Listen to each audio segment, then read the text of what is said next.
agenda. Let me just take some check on the BSA application, which is, the retaining wall, the rear repair shop. Is the applicant present? Yes, Nasir Kanzada is present. On the application for raising cane, are they here? They are here. Jennifer Mazawe, I'm sorry if I mispronounced that, from Raising Canes. Okay. Is Nick Dembowski here? He is. Good. Right here. Who is the applicant? Is it Innovative? The applicant No, for, the proposed developer, is that Innovative or who? for Raising Canes? Yeah, no, for, the, project that Nick wants to address. Cambridge. Avenue. Oh, they actually are, it's Orchard Management or something. They are in this building and I have not been able to get an answer from them yet. An answer from them to what? To Whether they're coming? come, yeah. Or in the tape.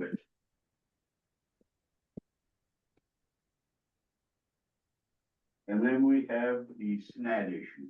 If you do not object, I'd like to, if the committee will approve, I'd like to move that item to the front portion, if I may. This is the rerun, the stuff that's been going on here now for the better part of a year or two. We have had, benefit of those who do not know it and who are fortunate enough not to know me, I'm Charles Murdoch, chair of the Land Use Committee Board. We have had issues concerning these premises. Yep. We've Sorry, had I'm gonna issues mute. concerning these premises for a long time. According to my communications with the Department of Buildings, there have been at least 7 full-fledged inspections made at the request of a neighbor, Mr. Lafreda, at the site. And those have, with one exception, been found not to warrant further action, assuming arguendo that the building inspector had taken an eye test that morning and had not had too many liquid refreshments in between. This is 3040 Scenic Place you're talking about. Yeah. But this has been going on for a while. Now, the first question, there are 3 questions involved before you get to the merits. Question number 1 is, it has been the view of the committee over the years that it is not our function to mediate between disputing neighbors. And the argument being that this is theoretically at least a governmental entity, and therefore its role is in that quadrant. In the view I share, but this is clearly a nuclear war between 2 neighbors, one next to the other. And it's been going on for a while. And they are people who have solid roots in the community and in the city and state of New York. So that's the first issue. Is there anyone who holds the view that we should exercise jurisdictional play a role in those kind of disputes where they are clearly and purely neighborly disputes, not unmerited, but disputes of that kind? Okay. So now we get to the second question with this one.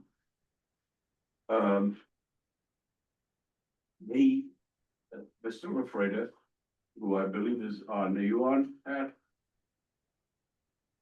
I see your name. I saw Pat Lafreda's here. Let me unmute. him. No, it's Jennifer.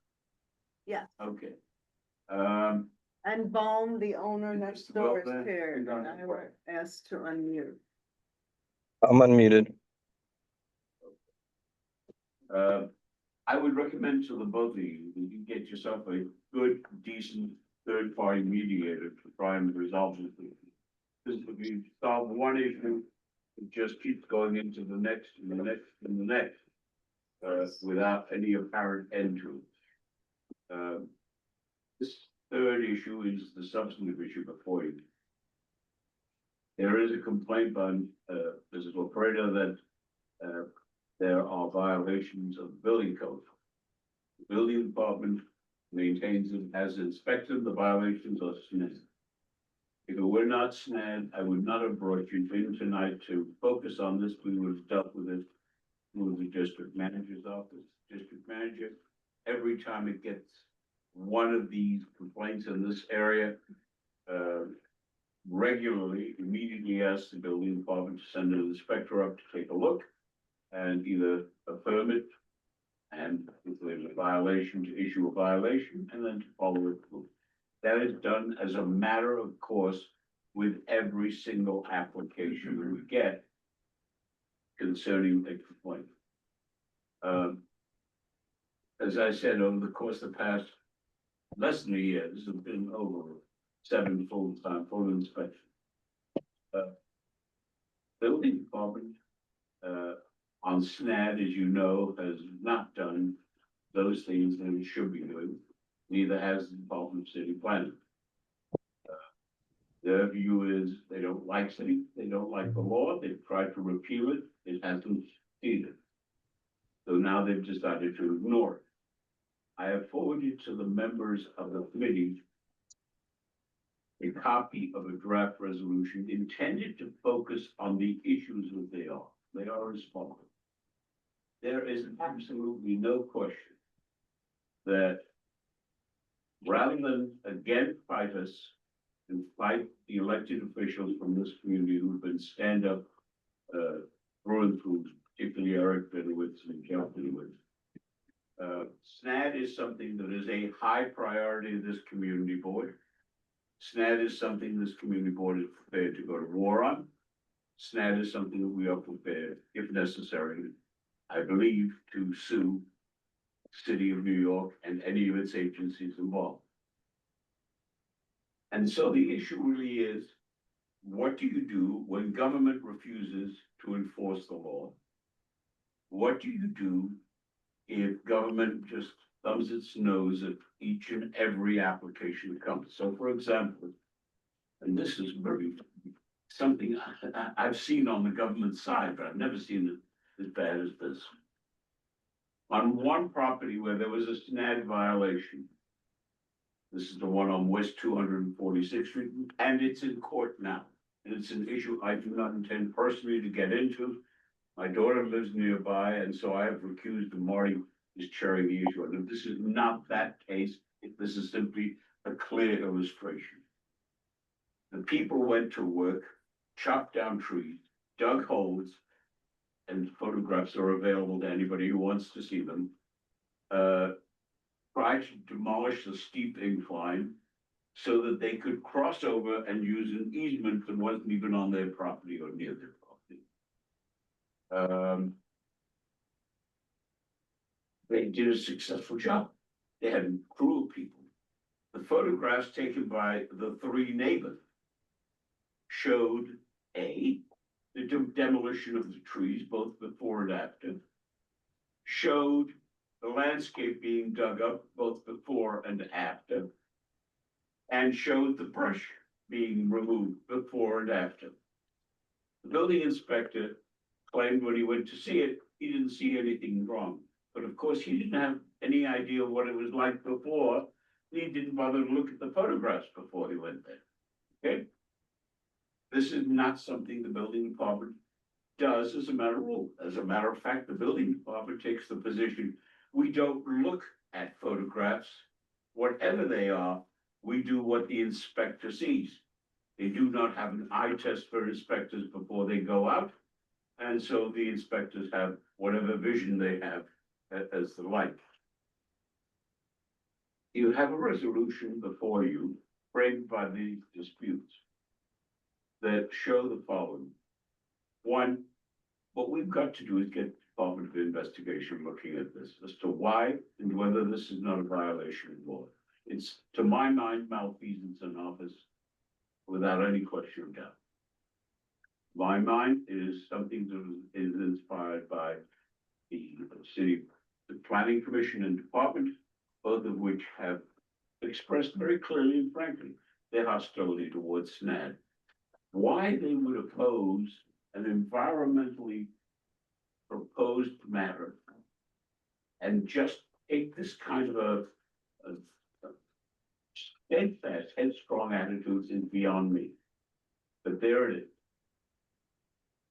So what I'm proposing in this resolution, and we do not have to vote on it tonight, but it is something I would like you to consider carefully because it is a head-on clash with this administration, however long it may remain in office.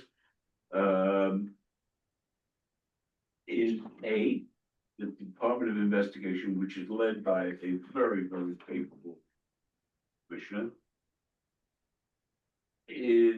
take a good hard look at it. I think this is something that needs to be looked at. We have reviewed this with the Bronx District Attorney. The Bronx DA has asked, or his assistant has asked, that we submit this to Department of Investigation so that they will do a preliminary examination. And that's what the resolution seeks involved.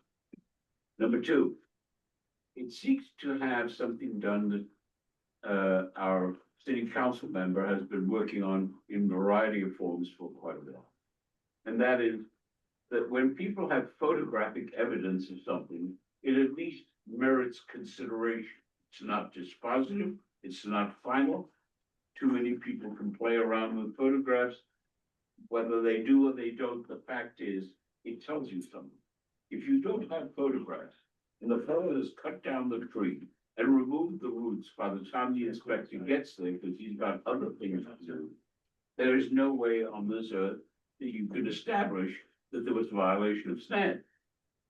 That's gotta stop. That approach to it has gotta stop. And so the resolution addresses that. Second excuse that they use is the inspector's gotta see people working. Well, when they know he's coming, they're not gonna see him work. And lastly, it's the one, we're too busy. This can't go on.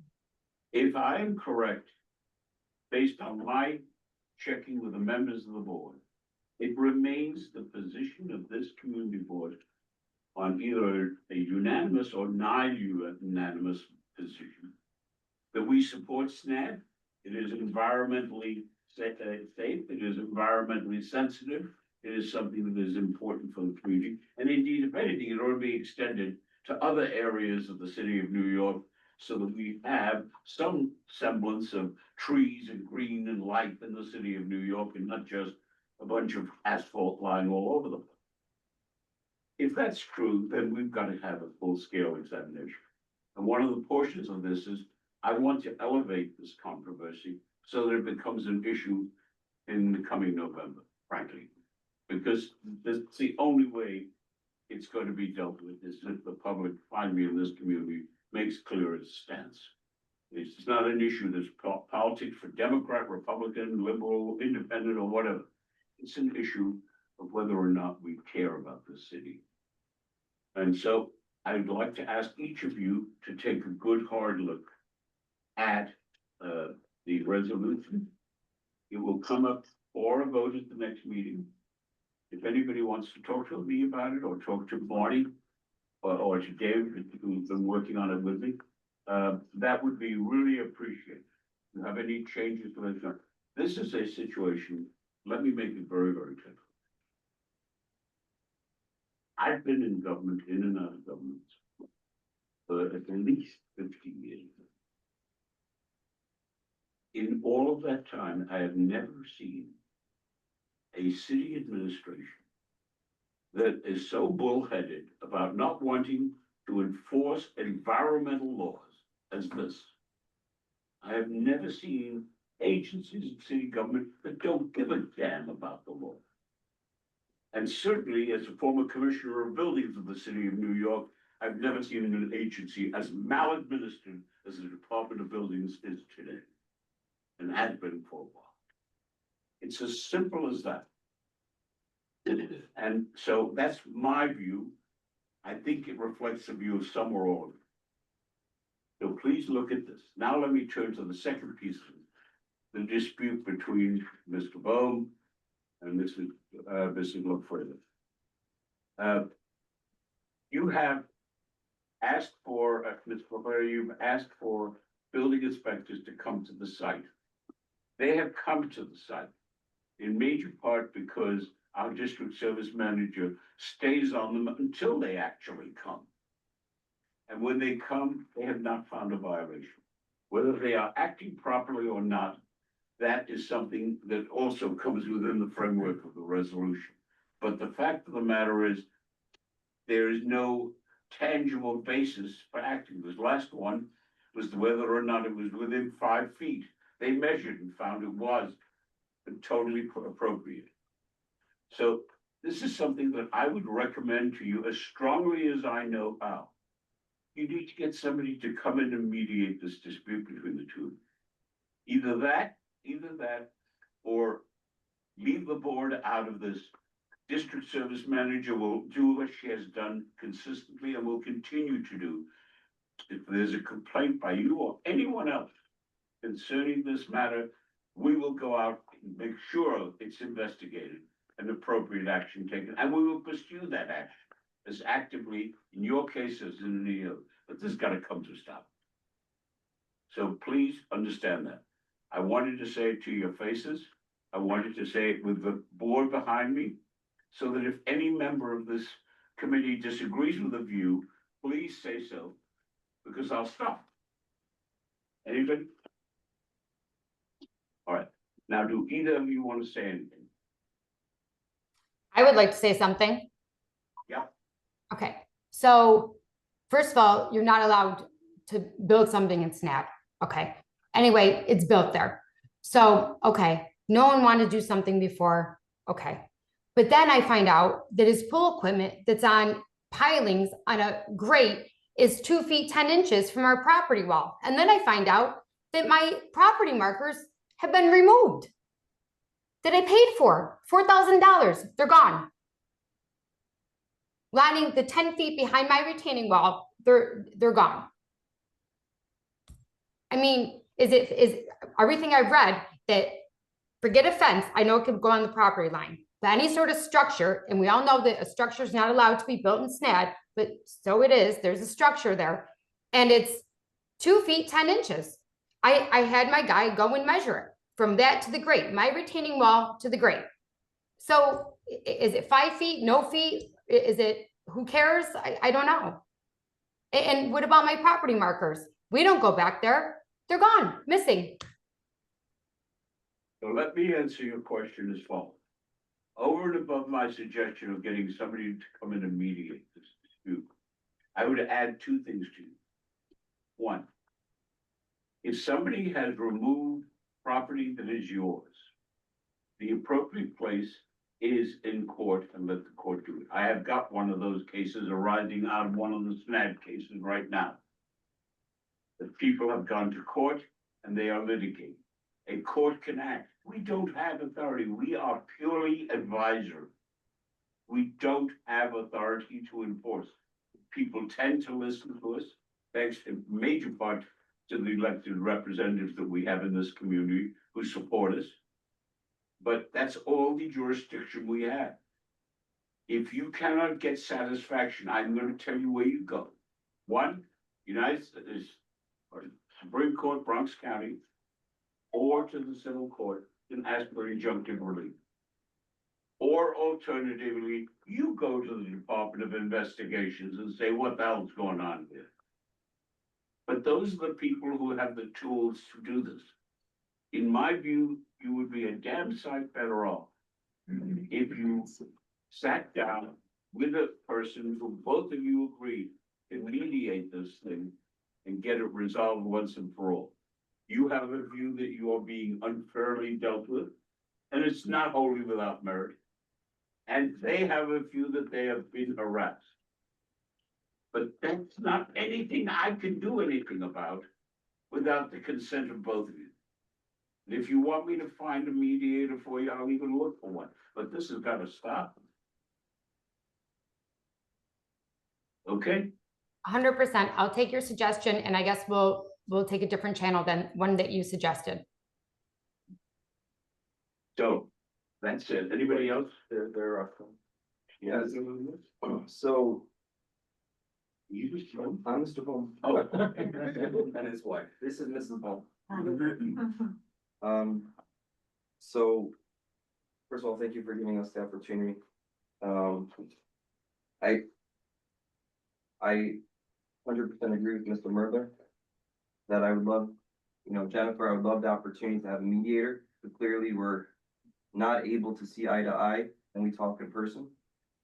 So if you're open to having a mediator, we are very much inclined to figuring out what the issues are. Joe, The latest one- I gave you an olive branch. I was, guys, we had a conversation and then you turn around, now my property markers are gone.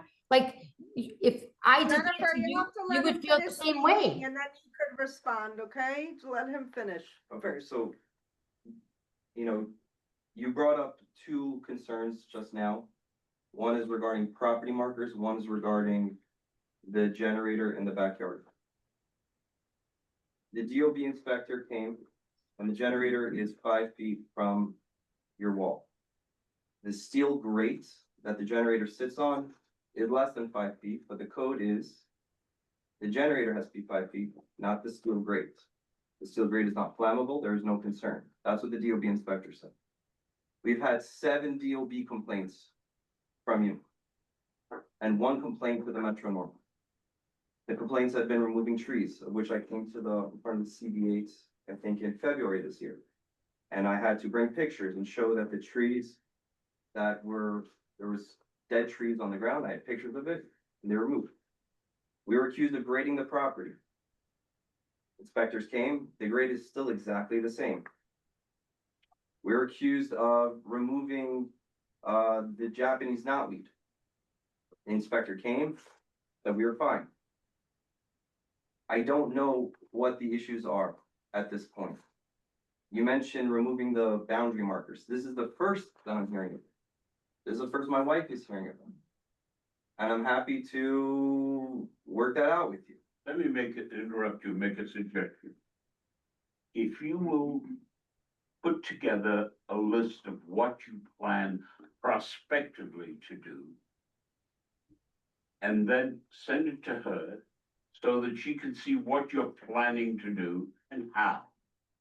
And this way, at least, we have no surprises. You've got everything on the table and there you go. I would like to pass this around so CBA can see it. This is, you mentioned the purpose of SNAT is to maintain greenery, to maintain beauty, to maintain the environmental aspects of the property, okay? This is the backyard before and after. And you can see my kids, you can pass this down. Yeah. It is still lush and green and beautiful and planted. The biggest issue that Jennifer, that you and I have right now is related to property rights and boundaries, which is not the jurisdiction of CB8. That's true. Property lines and jurisdiction. So just for background for CB8, there is an easement on my property that goes west on 231st Street behind their property.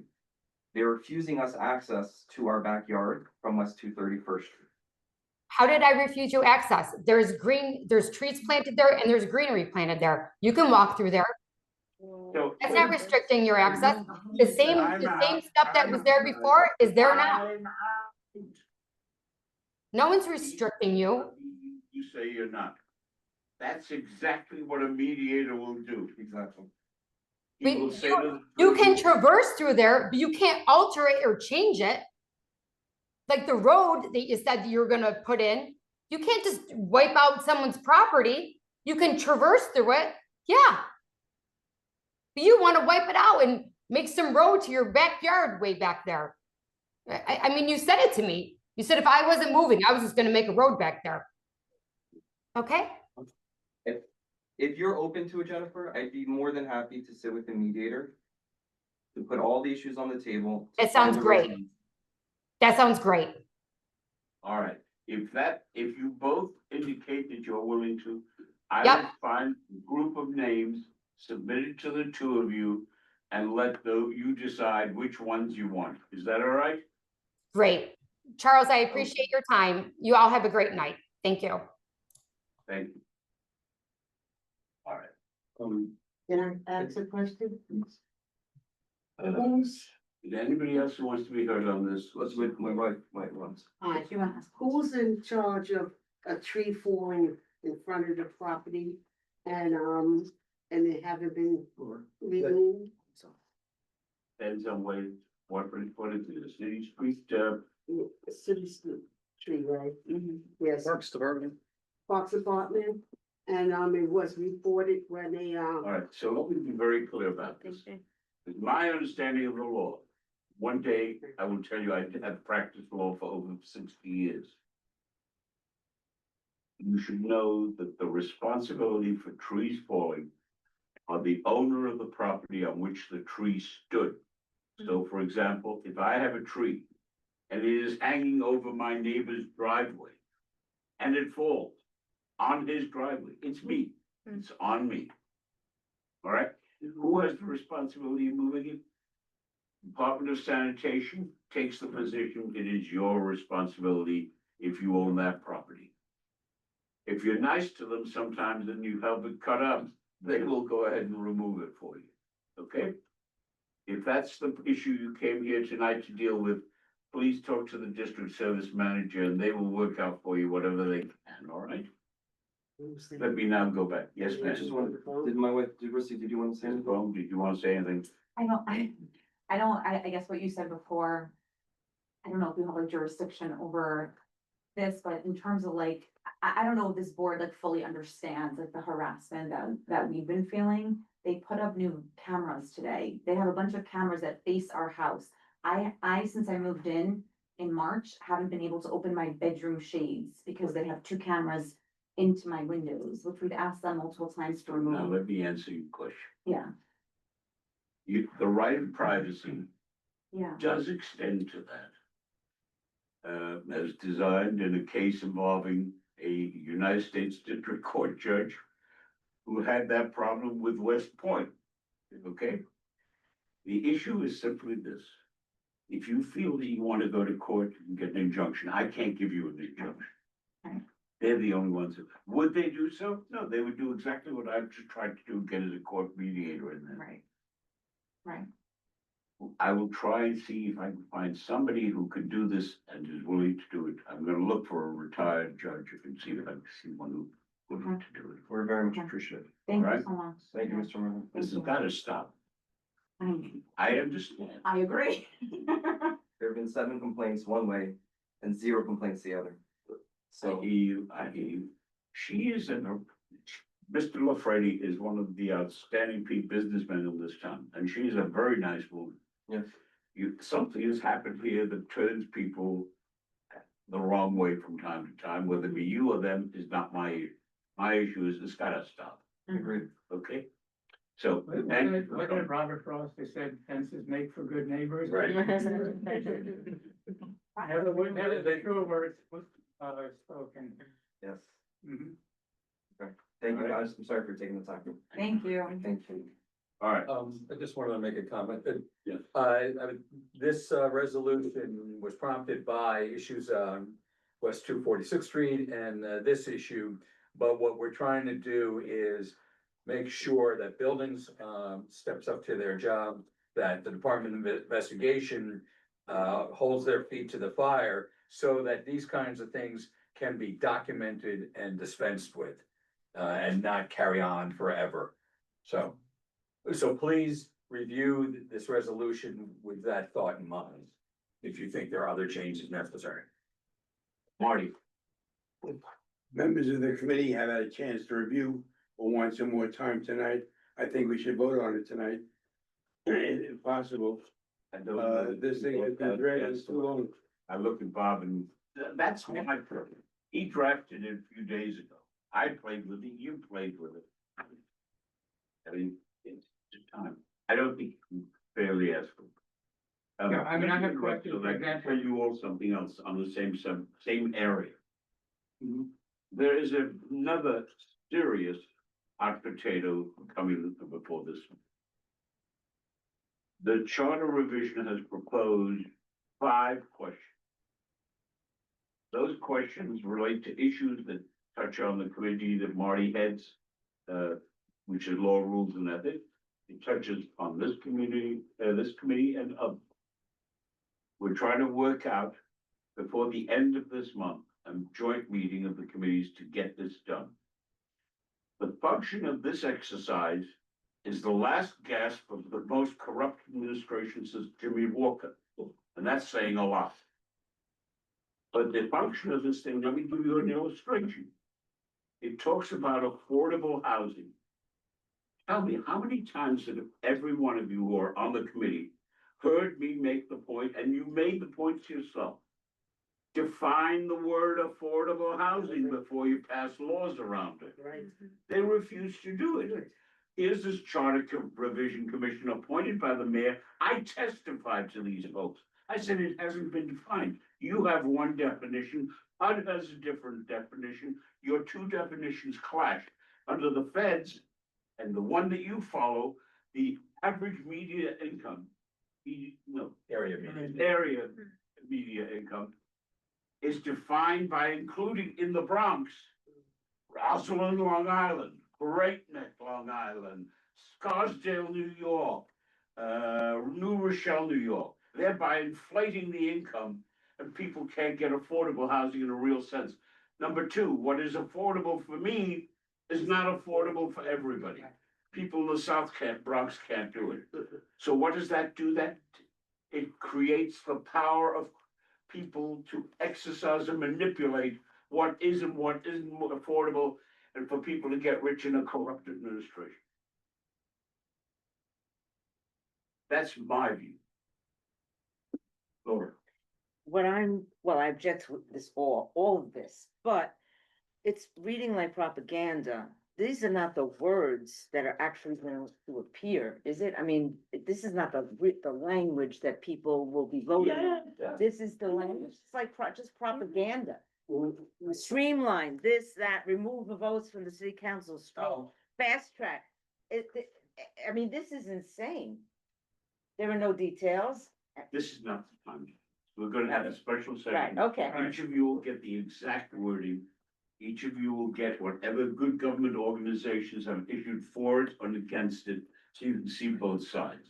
But unless and until you define for me the word affordable housing, and I'm on the Housing Development Corporation, I'm the governor's appointee to keep those guys on the straight and narrow.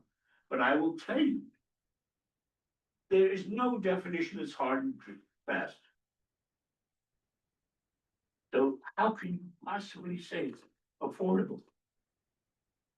And then, our board, raised objections to the city of Yes Yes. last, spring.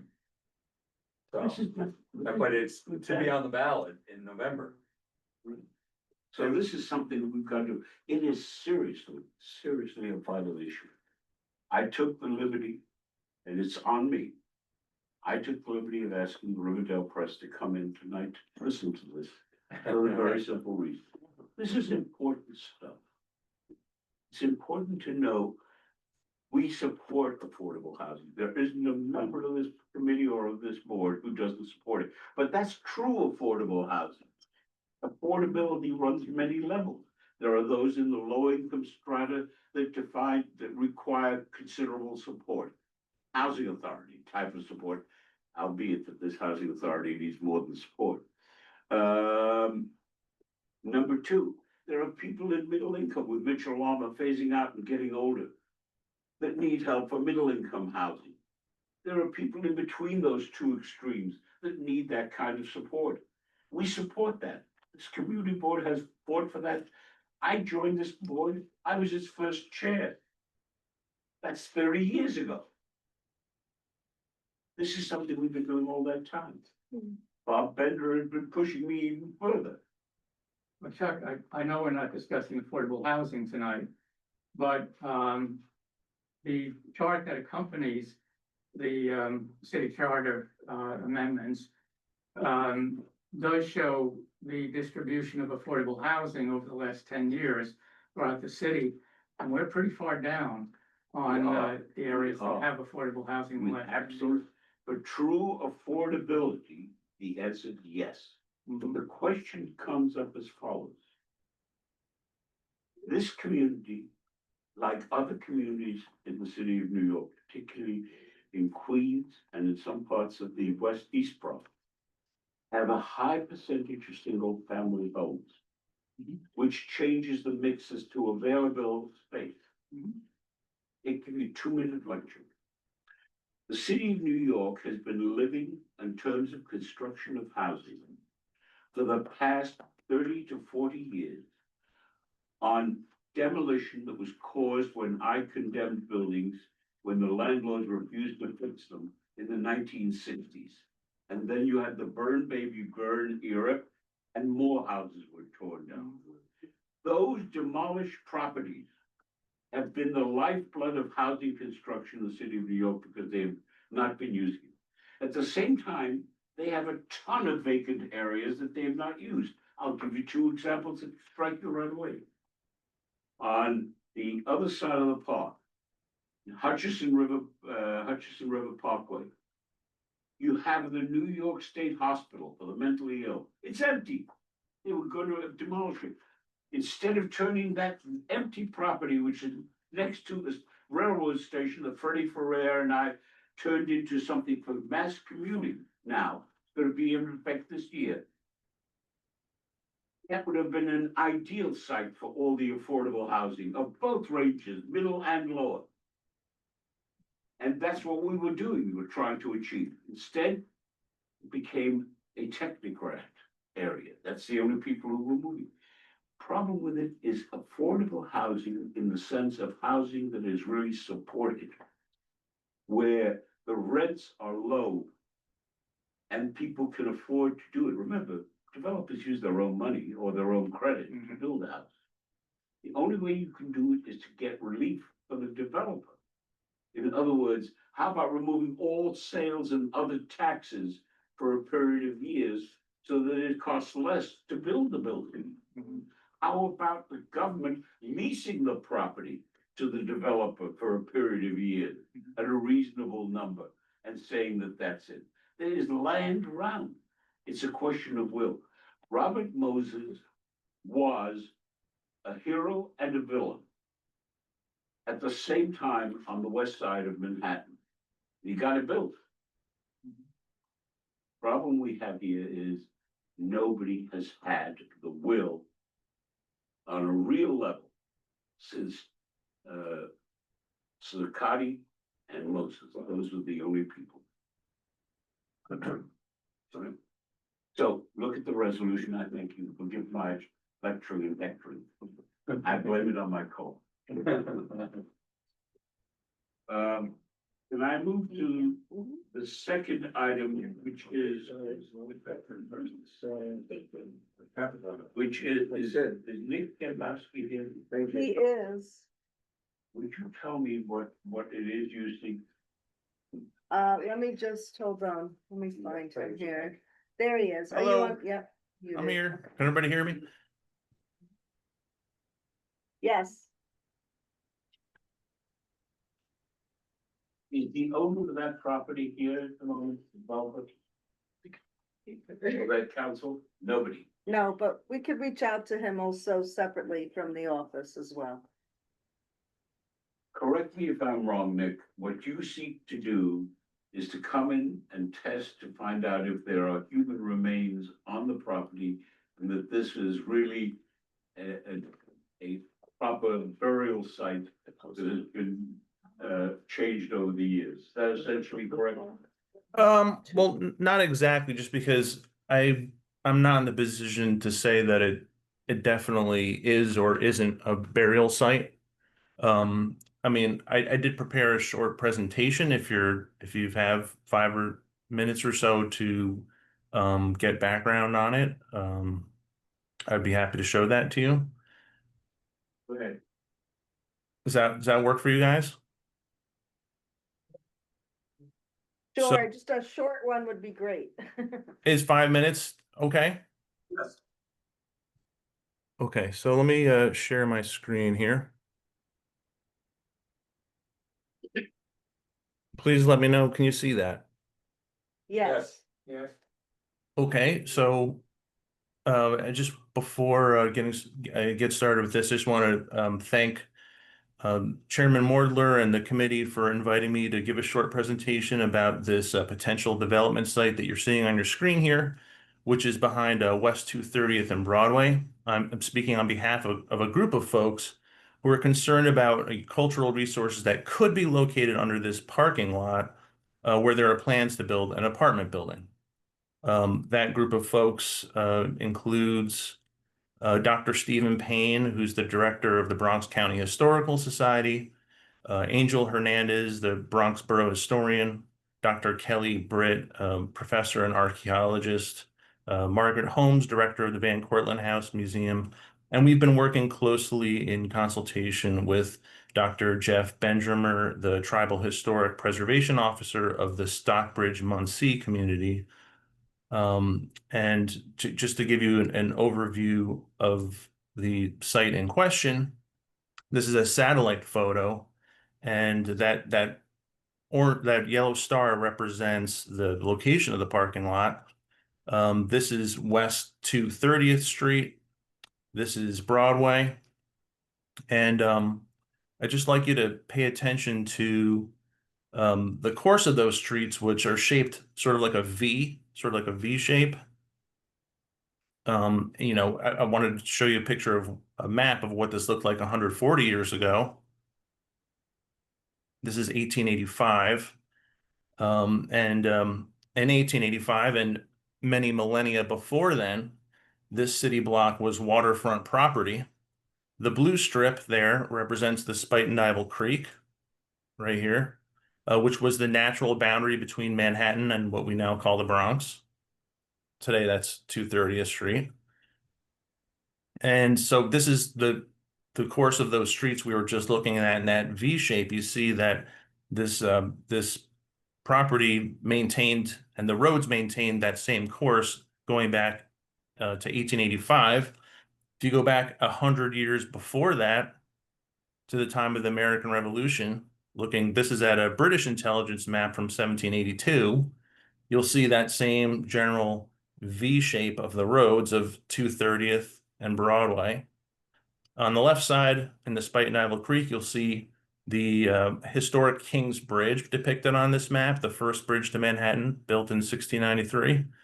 And in the center, you see this red rectangle here, which represents a tavern that was established there in the 1660s. At that time, before there was a bridge, there was a ferry that traversed the creek here, and the ferry operator was required to maintain that tavern on that spot. So this is that street corner today where the tavern was located. I'm sure a lot of you will recognize the Dunkin' Donuts on that corner, 230th and Broadway. And this tavern has a very long storied history that I'm not going to get into, involving John Adams, Alexander Hamilton, Aaron Burr, secret British agent, enslaved people. I did a whole deep dive presentation on that, which you can look at on YouTube if you want. But this same view that we're looking at right now, in 1820, it looked like this. This is from the same vantage point. And so you see this is pretty much looking from Marble Hill back towards 230th and Broadway. This is that tavern building in the center, the yellow building that I was telling you about. This is the course of the Spite and Dibble Creek right here. But before there was a tavern here, before there were any bridges, the colonial documents refer to this area here as the waiting place, because it was the spot where someone could cross from the Bronx to Manhattan by wading through the creek right here. It was also referred to as Paprinnimon, the Lenape word for this site. And what makes this sort of special in the year 2025, is take a look at this same corner at the turn of the 20th century. This is the site of that tavern right here in the center. There's Broadway in the background with the elevated train. This is 230th, before there were any Marble Hill houses right here. But I want you to take note of the area behind that house in the center. What you see in this photo is undeveloped land, where today is the Kingsbridge Post Office and that adjacent parking lot that is slated for development. So it was undeveloped land into the 20th century. But in 1951, when the Kingsbridge Post Office was built, local historian Theodore Kazimiroff investigated the site, and he described it in an article that he wrote in the Riverdale Press. And he wrote that the most notable indigenous village site was the one that was uncovered in the construction of our new post office at 230th Street on Broadway. I uncovered pottery fragments, arrowheads, and a skeleton of an adult Indian, together with their food remains such as clam, oyster, and scallop shells. So there are people on this call, historians, that know that Theodore Kazimiroff, he did archaeological digs all over the Bronx, uncovered many indigenous sites. So for him to say that this one here on Broadway and 230th was the most notable is worth paying attention to. And an additional body was found on that site a little later, who apparently a former Revolutionary War soldier who was buried there. You know, as a site with known prior discoveries of human remains, it has the potential to have this historical and cultural significance to the descendants of the Lenape, the indigenous people of this area, and others. You know, after years of desecrated burial sites in the area, this presents an opportunity for us as a community to do something different than was done in the past and actively be involved in preserving these human remains if they're found. Now, according to the law, as far as we can tell, the developer is under no legal obligation or requirement to allow any kind of archaeological investigation on this site. You know, it's not required. So that's why we reached out to our elected officials to ask if someone could act as and would be willing to act as an intermediary to speak to the developer to sort of, you know, put him at ease that our intentions are good here. You know, and whether the developer is responsive to our concerns or not, if human remains are found on any construction site, New York State has an Unmarked Burial Site Protection Act. This is a law stating that if human remains are found on a construction site, all work must stop immediately. 911 is called, the coroner shows up, and there's a whole process of what happens after that. Now, recognizing the need for housing in the Bronx, we're not looking to prevent or delay any construction. And I think what we're proposing here is something that would, in fact, not delay construction. And in fact, it could even expedite it in light of this law. So 2 options for investigating the site would be, one would be a ground penetrating radar study. So here's an image of an investigator using a ground penetrating radar in Van Cortlandt Park. This is a non-invasive method for detecting anomalies in the soil, so that grave sites or human remains might be detected using this equipment. You know, volunteers have done this sort of work in Van Cortlandt Park before on historic sites, so very possibly we could get a volunteer to do GPR work on that site. And the other option would be something like archaeological monitoring, and that's not a full, you know, archaeological dig like Jamestown, Virginia. It's basically the excavator crew shows up to prepare the site for building a foundation, starts digging into the soil, and there's an archaeologist on site who's just going to look in the hole as the excavator pulls out the soil. And what a monitor would be able to do is recognize, let's say, a burial shaft, maybe before that burial shaft is completely decimated by a backhoe. And knowing where it is could help figure out how to disinter those remains in a respectful manner for reburial somewhere else. Without, stopping construction because there's a skull staring at the construction workers from a big pile of soil that they've excavated. And if that happens, that's a real problem. That shuts down the construction site, and a whole team needs to come in and look through all that soil by law to make sure that all the human remains are recovered. So having an archaeological monitor on site could actually help expedite this whole process of making sure we don't disturb and destroy burial sites. So we haven't reached out to the developer ourselves. We've been talking to some elected officials.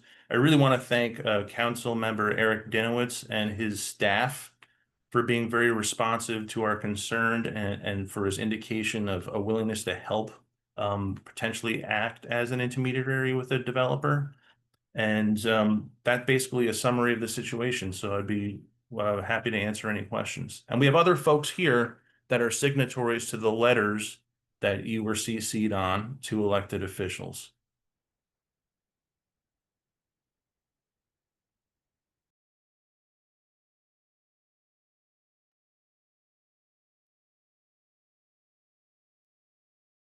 The community board room is muted right now. All right, we're here. Ask your question again. You were muted. Is this a site for one of the affordable housing projects that we have approved or that is in the works? Do we know? This site has not come before the board. The one across the street is an affordable housing project. We just got a notice of the two buildings, but nothing since then. So let me make a suggestion. You have not yet met with the developer. Is that correct, Mr. Nick? Yes, that is true. So, how about if the district service manager arranges a meeting between the two of you and her on behalf of the board to find out what's going on here? Because I'm proud to tell you, as Barb Bender mentioned just a minute ago, there are those who believe that because we do not have as many affordable housing units in this community as some other areas, we therefore are against it. I don't want this to be an excuse for advancing that kind of a theory. This is called the doctrine of CYA. The second thing that I wanted to focus on with you is, do you have a protocol in place that minimizes the interruption of construction efforts, or can? Yeah, well, I mean, that's what these two options that you see on the screen are really designed to do, to be attractive. That's why we propose them, as opposed to saying, hey, we should have this archaeological excavation. It's not what we're asking for. We're asking to, right now it's a parking lot. There's a gate that's padlocked there. I mean, this guy you see in this picture who's doing a ground penetrating radar, he could do that. Someone could do that very thing tomorrow and it wouldn't disrupt anything.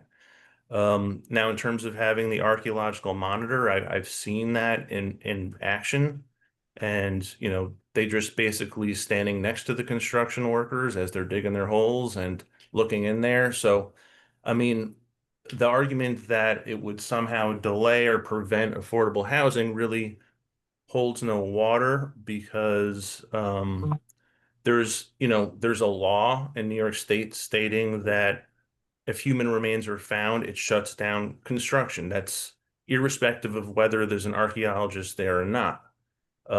There's also the very distinct possibility that there's nothing under this lot. I can't guarantee that there's a village site there. It's never been dug, it's never been built on, but it could have been disturbed before. So, an archaeological monitor might look in this soil and be like, oh yeah, there's nothing here. This is all fill from, from when they built the stores on 230th Street. So there's really no way to tell unless you look. But I mean, like I said, these proposals do nothing to delay the project if there's already this law in place that would shut it down in the event of the discovery of graves. Let me suggest the following. Farah, if you will get hold of the developer, set up a date for Nick and the developer, and if possible, for you to attend to monitor this and see if we can get this resolved. All right? Okay. All right, Nick?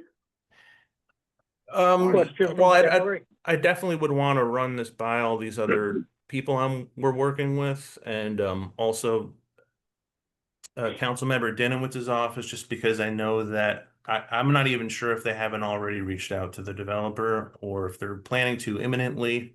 But that was our plan from the get-go. Just because, you know, I've been down this road before where I've contacted a developer and they're very wary of what our intentions are. And I thought having a respected member of the community like Councilmember Dinowitz, you know, act as this intermediary would help calm any nerves and know that, you know, what we're saying is what we intend to do. Question from the gallery? I should tell you that Councilmember Dinowitz has a representative on the line at the moment. He and I spoke about an hour or so ago on this subject. So he's fully Sorry to aware. interrupt, Chuck. Not only does he have a representative, he's here. It's me. Oh, goes to Eric Dinowitz. Okay, Eric, do you have a problem with the idea of having Farah pull the two of them together? And you as well, if we can all Yeah. do it. Yeah, just so you know, I'm supportive of this. I'm supportive of Nick's work. And I think, you know, again, the critical piece of this is that it is already the law for if a developer discovers a body to call 911 and then to have all the work stop. If I were a developer, I would imagine that I'd like to discover these things before I have to put holes in the ground and you know, waste my money.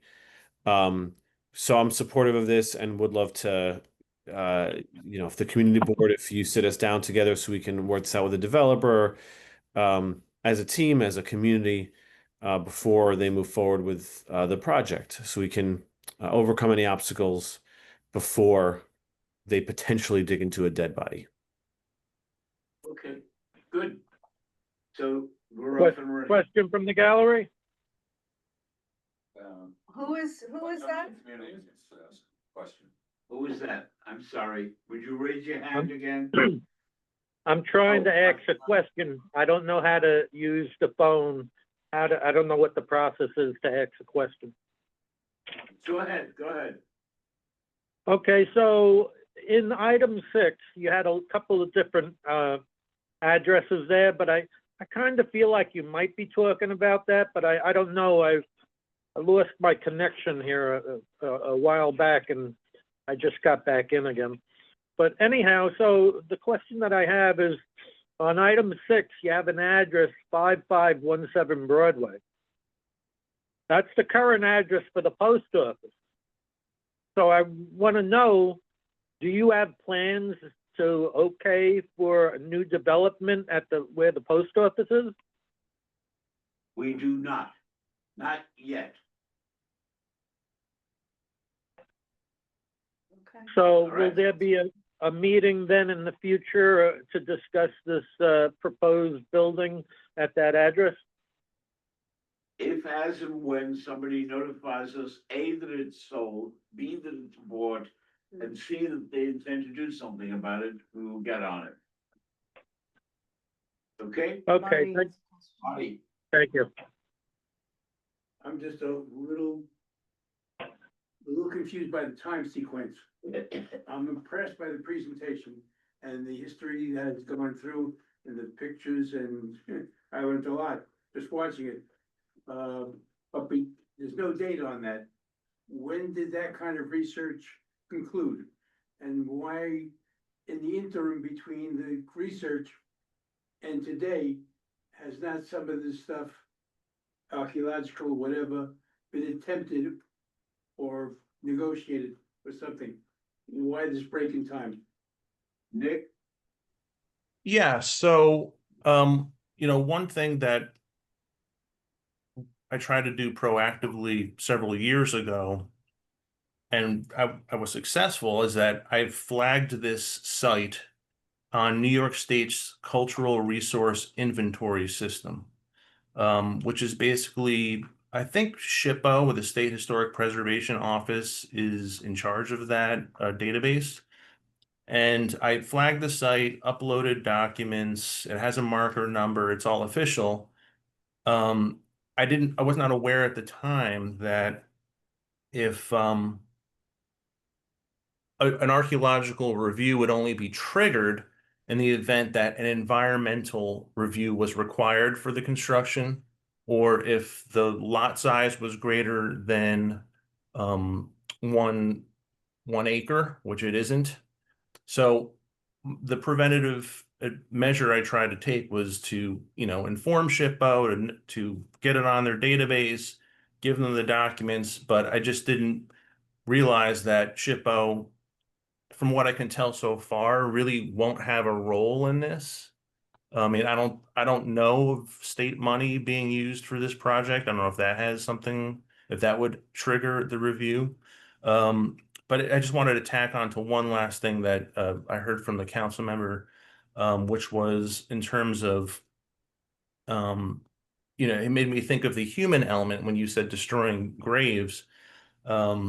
Just thinking, one advantage of having an archaeological monitor on there is that if there are remains that will be disinterred and reburied somewhere else, that can be done in a respectful manner and not, destroying a grave site where you have bones sort of littering a rubble pile. So unless somebody has something else to say or question, by the way, Marty's question wasn't really answered, in the sense of, can you tell me when you got started on this project, Nick? You mean researching the site or or taking some sort of effort to save potential cultural resources on the site? When I got started with what exactly? So let me make a point to you, Yeah. and this is something for you to think about. Would it make sense for an amendment of either city law or state law to provide that where there is reason to believe that there is such a site in an area, that a copy or a memorandum thereof be filed in the county clerk's office in the borough in which it's involved, so that notice is provided thereby to all prospective developers, because it's very likely, in my view, that this developer had no clue you guys were digging around the area. Of course.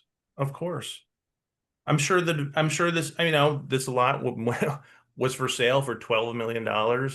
And I'm sure the development company bought it because they thought it would be a great place for a building, and it probably will be. But who would have thought that this street corner in the Bronx might still, maybe virgin soil untouched for, 1,000 years. I mean, that's Eric, there is something to consider with bill drafting group as to whether or not legislation requiring or providing that the Historical Society, any comparable organization, if there be one, shall have the right to file a notice in the county clerk's office that they are looking at this site to give people notice. We could certainly, yeah, let's discuss that sometime soon. Would love to hear from you, Chuck, of course, and Nick about what that would look like. In support of endeavors like yours, Nick. And by the way, there's no penalty attached to this. It's simply a statement that they tell the people that this is going on. But just so everyone knows, there is a penalty if a developer does find something and doesn't follow the steps. So I think what you were talking about, like, there's no penalty in your proposal, but the state law that exists now, there are penalties associated with not abiding by the timeline. Eric, the point I'm trying to make is the following, it's the point that Marty picked up on. At some point, a year or two or three, or just 6 months ago, Nick came to the conclusion that there is a reasonable ground to believe that something may be here and it's worth investigating. Yeah. It is not until tonight or the last week or two that the developer has heard that. If the developer had known that previously, he could have guided himself accordingly. All it is to say, we are looking at it. And that's a filing of just notice. Mm-hmm. Yeah, let's certainly discuss it. Absolutely. Or they could have done their research before the property was purchased. Yep. Quick question, Nick, the ground penetrating radar, just for our edification. Accuracy to 10 feet, 50 feet, 200 feet, roughly? Well, there's all sorts of varying degrees of equipment. I think the one in the picture here, that's pretty rudimentary. It's advanced a lot in recent years, but it can penetrate concrete. It has a little more difficulty getting through asphalt. But it doesn't give you like some kind of artistic rendering of what it looks like down there. It's more like these colorful blobs that a scientist can interpret and say, well, this soil type is different than this soil type, so that means something is in this area. And they often won't really be able to tell what's there, but they'll know that the soil was desert. So for example, in Van Cortlandt Park, in the burial ground, the ground penetrating radar study revealed, something under the ground that was about 6 feet long, in rows of, objects that were 6 feet long, about 6 feet below the ground. And so it could be inferred those were, graves. But there's I asked because it looks like it's a lot of junk was thrown there. Knowing that parking lot, looks like they may very well have dumped construction stuff from Broadway development there. So,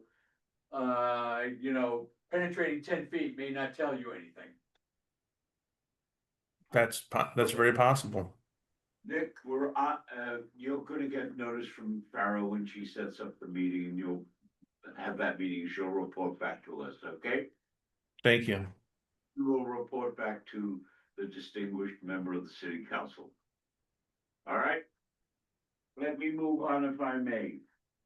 If I am correct, the first application, BSA application, is calendar number 2025-19-BZ, a request to renew an old BSA application and legalize the installation of retaining wall at the rear of a repair shop. Is the applicant present or council? No. Hi, good afternoon. Hi, good afternoon. My name is May Abdurrahim, and My name is Zaman. So we will be presenting on behalf of Mr. Nasir. Unfortunately, he is not available for today. so basically we're here today regarding the address. Let me know if I'm speaking too low. Basically we're here because for the address located on 5832 Broadway, that's located in Bronx. We would like to renew only the CO and the BSA term. A little bit more about the history. I will share the screen for the presentation.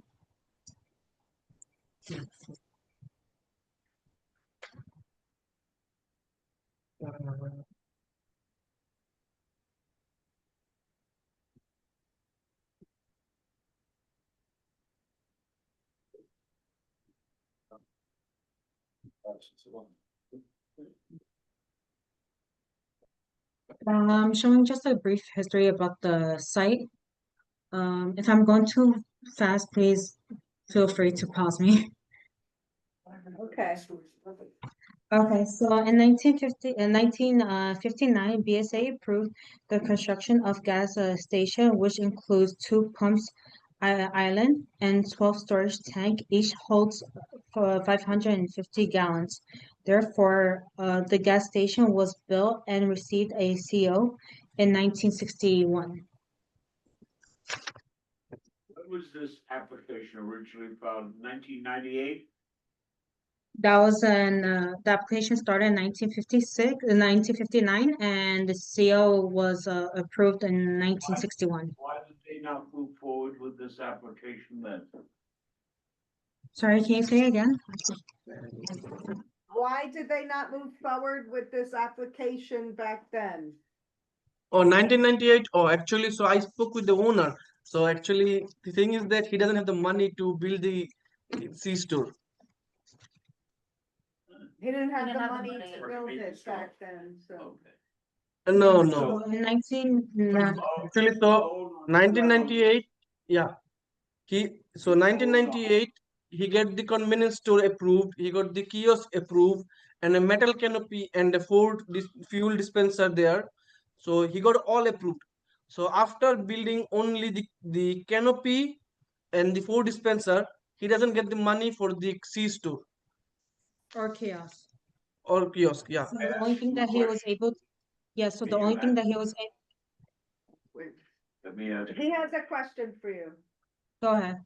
You, are you the owners of the property? Are you? No, we're a not the lessee? owners. Where are you? What's your rights? We're the engineer. So, so owner hire us as an architect. So we are doing some property paperwork, and he will get the new CEO through this paperwork. So basically, he hired as his engineer to fix his all the property documents. So let me stop and ask you a couple of questions. You are not the owners, you are the architects or engineers. Now the Yes. question. Are you authorized by the owners of the property to make this application? Yes. Who is the owner of the property? Oh, is Apple. How you spell that? Is APO, Apple, and his last name is Shakain, Shakain, Shakain, Apple Shakain. And what you wish to do is to remove a retaining wall, is that correct?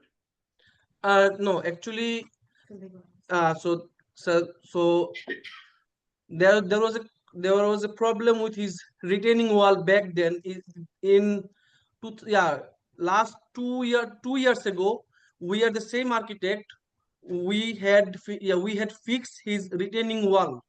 So when we fix his retaining wall, he spent like $100,000 something. So we fixed his retaining wall. So, and then after fixing his retaining wall, we look at his property paperwork.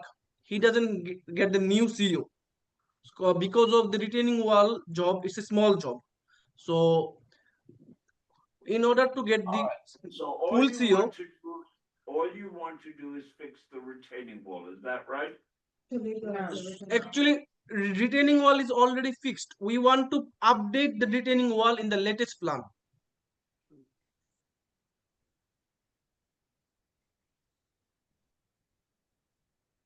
What's being blocked in the slide?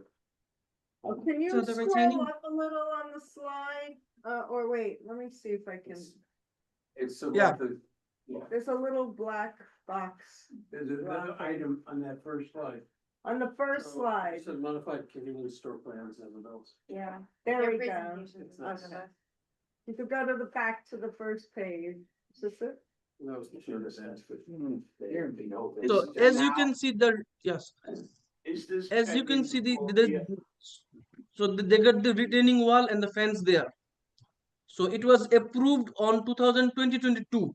So we filed for it, we got it approved, we do the construction. But as per the plan, the retaining wall was not in the plan. So we want to do a legalization. It means that the retaining wall will be shown on the new plan, and we will get the CO for this gas station. Is this now pending before the board status? The answer is yes, I think. All right. It's like we There's a are public updating all the paperwork. So We're only updating the paperwork because it was, after fixing, right? Yes. Anybody have any questions? Marty, I don't see it here, but what I read before is that there's a gap between this C of O and present. They didn't renew immediately. Why was there a gap? probably. So actually, that's a good question. So problem is that his terms expire is 2014. As you can see in the writing, his terms expired in 2014, and clearly the owner, he forgot, or he didn't renew his term. So when we, the architect, hired back in 2022, we saw his paperwork and we told him that we will fix his retaining wall first. After that, we will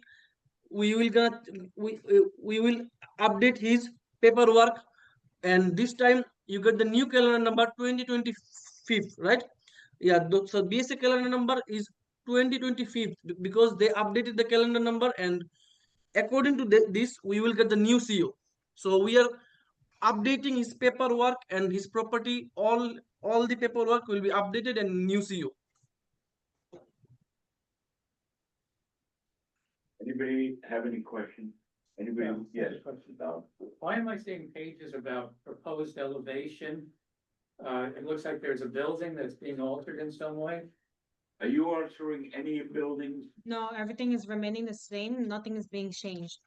So this is our, this is the site plan, nothing is being changed, everything's gonna remain the same. That's the retaining wall, it's gonna be legalized, as approved plan. That's gonna be the floor plan, it's gonna still stay the same. Same thing as our elevation, nothing's gonna be touched.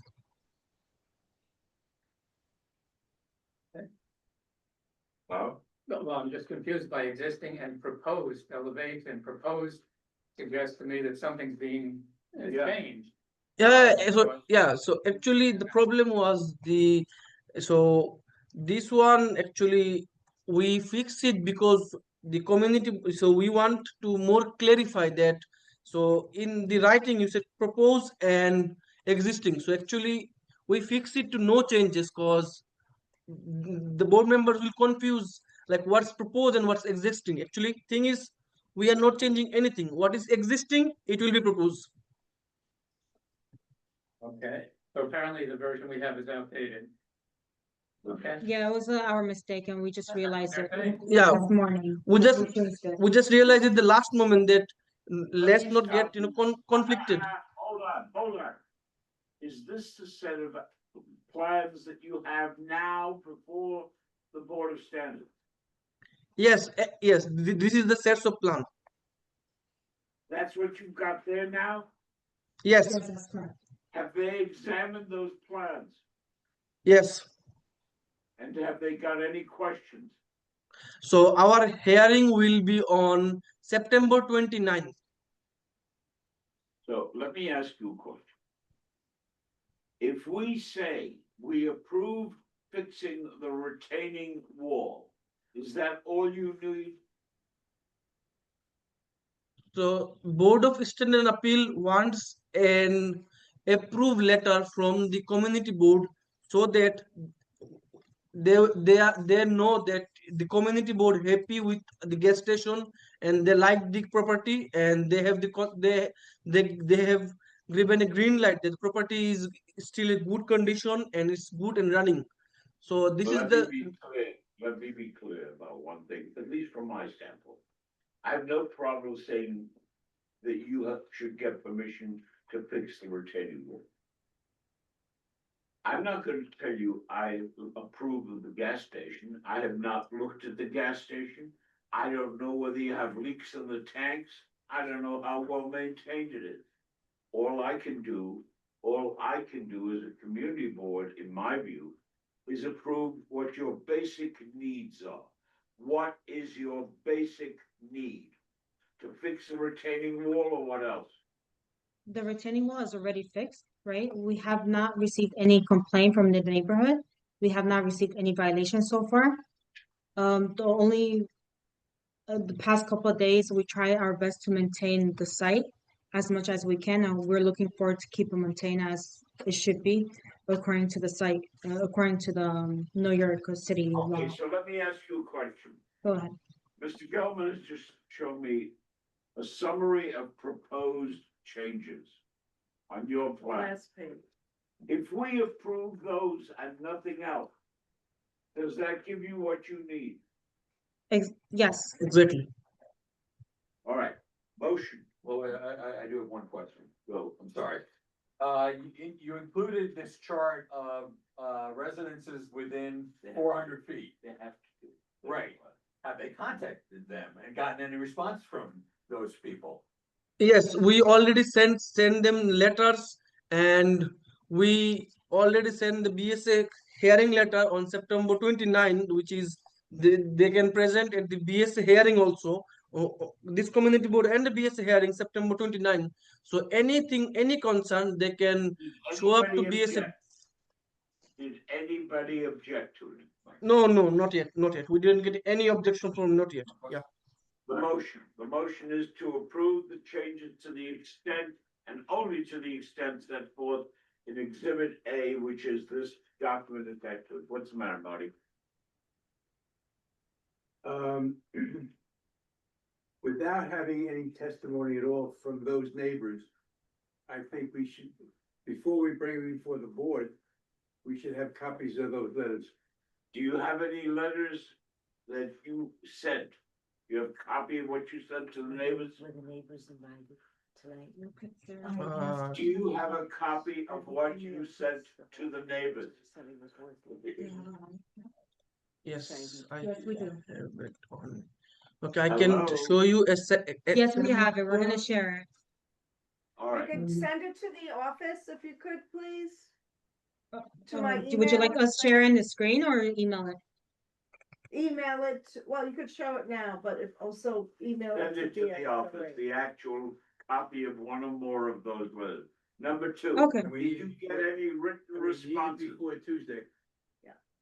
Did you get any written responses? No, we don't get any written responses yet. Number These are two. our proof. Okay, oh, wait, please. Will you send us, together with the letter, a statement signed by you as the engineer that you received no responses to any of those letters? Sure. All right, Just for clarity, we want copies of the letters, not just your postal receipts. okay? These are the Okay. postal receipts. It doesn't show us the letter you sent. I need to see the letter. Okay?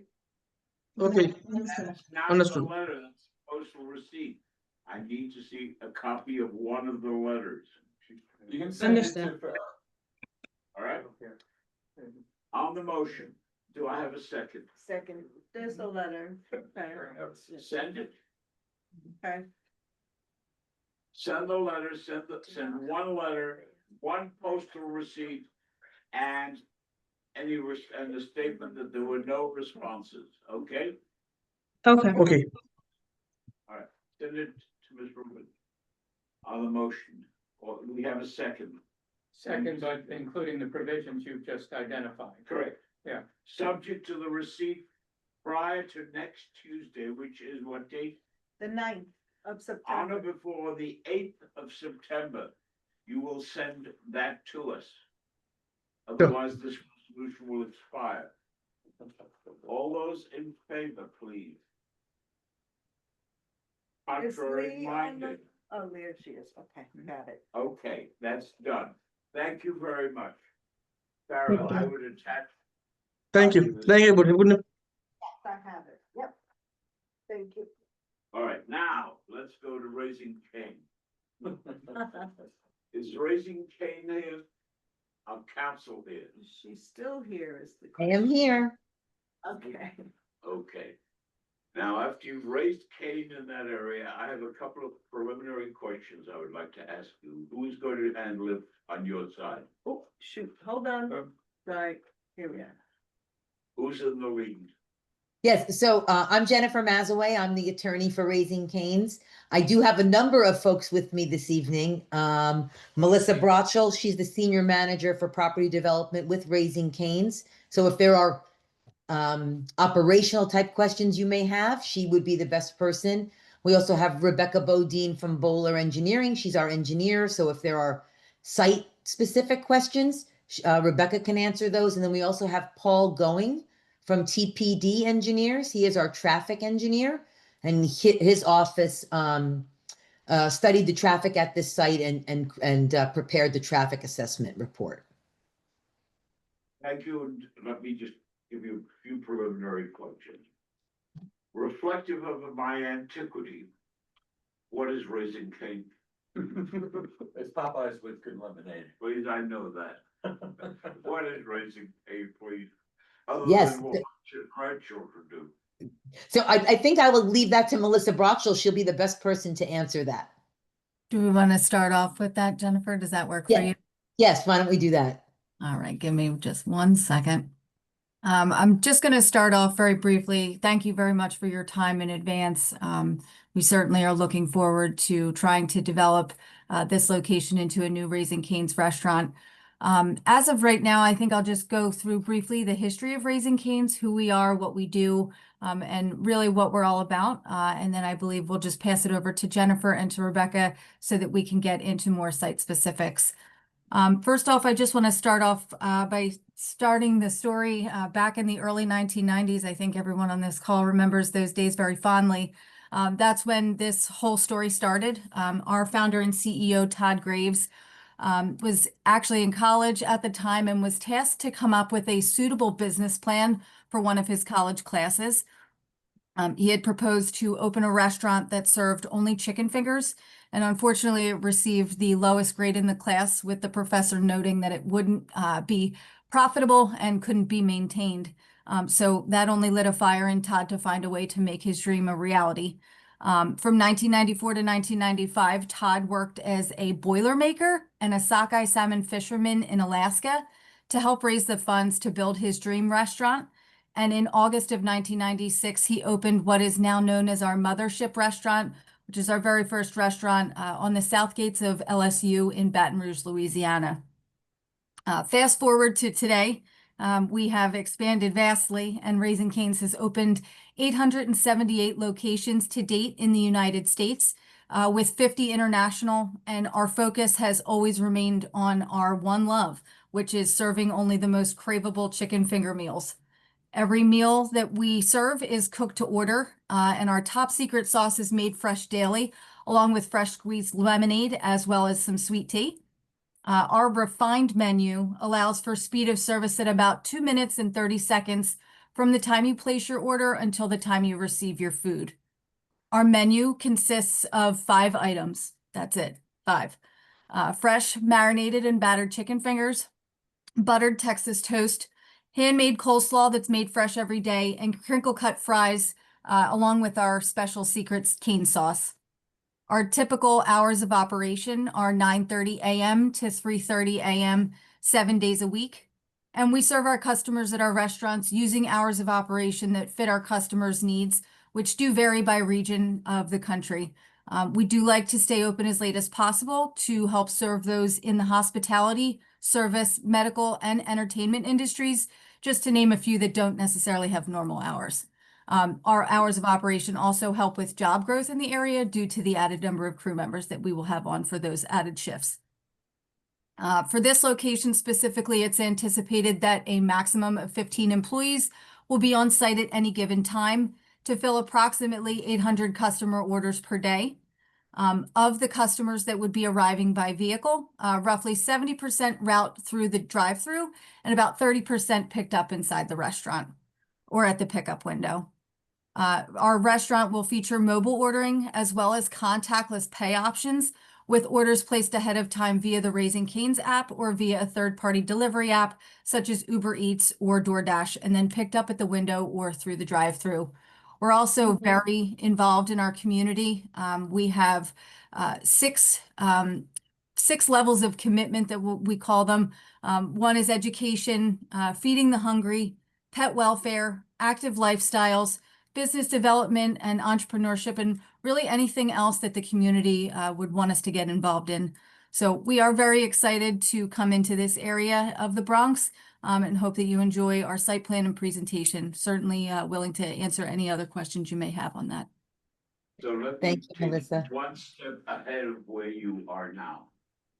There have been comments made that the area now is in disrepair, disrepute, and the like.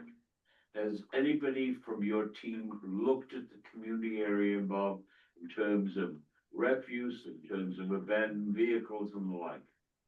Yes, we've been on site multiple times.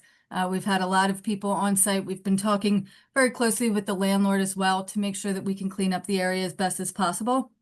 And this is really just the first step to make sure that we can do everything that we need to suffice any comments from the community. I have no wish at all to in any way impede the maximum opportunity of selling chicken fingers, but I have this concern. You've been lessee or what have you with respect to the site for a period of more than a month, I would say, if not significantly prior to that, given the size of your operation. That site, I have seen photographs as recently as last night, I think it was, the executive committee. It really is run down, dirty, refuse, and the like. This thing, if it passes tonight, will come up before the board next Tuesday. If the area is the same way at that time, I will vote against its approval. Understood. Because it's gotta get cleaned up. It's really crap. And that's something that we're certainly willing to do. A lot of this has to do with making sure that we don't necessarily trigger any timelines to kind of get triggered as far as, rent commencement and things like that, as far as taking possession of the site. So we'll work directly with the landlord once we get through this hearing tonight and make sure that we can clean up the site so that if there are discussions next week, we can be fully prepared to answer any cleanup questions. With respect, and I mean it respectfully. If the landlord gives you any problem, just let us know. That site has got to get cleaned up yesterday. I'm serious. It is a blight on the community, and that's not something that is in your business plan. All right? Yes, sir. It is the only impediment as far as I am concerned. Get it cleaned up. Yes. Loud and clear. You're open very late, similar to the bars. Do you have any security? We have used security for some of our other locations. It really just depends on the area, but we are certainly not opposed to that. It's just something that we would need to kind of look into a little bit further. Recommend it, and close relationship with the 5-0. It's very clear that the area and supported, it's an area that needs it. The area is blighted now because the diner has been abandoned for far too long. We will know, most everybody knows the Riverdale Diner and are regretful about its passing. Yeah, definitely. Very. But please, I'm dead serious. You gotta clean it up yesterday. It's awful. Heard that, sir. Go ahead, Dave. Mark. Thank you. I'm looking at your website and the site on 125th Street closes at 12. And I'm concerned that the neighborhood that you want to put this site into really isn't that commercial. Broadway is, but everything behind it is not. So does it have to be, I'm not in your pocket, but does it have to be 3 o'clock in the morning? So I'll just proffer it with this. The location that you just referenced, 124 West 125th, that does not include a drive-through, and that had special requirements for the community that we were going into. This is a little different because we do have a drive-through here as well as ample parking.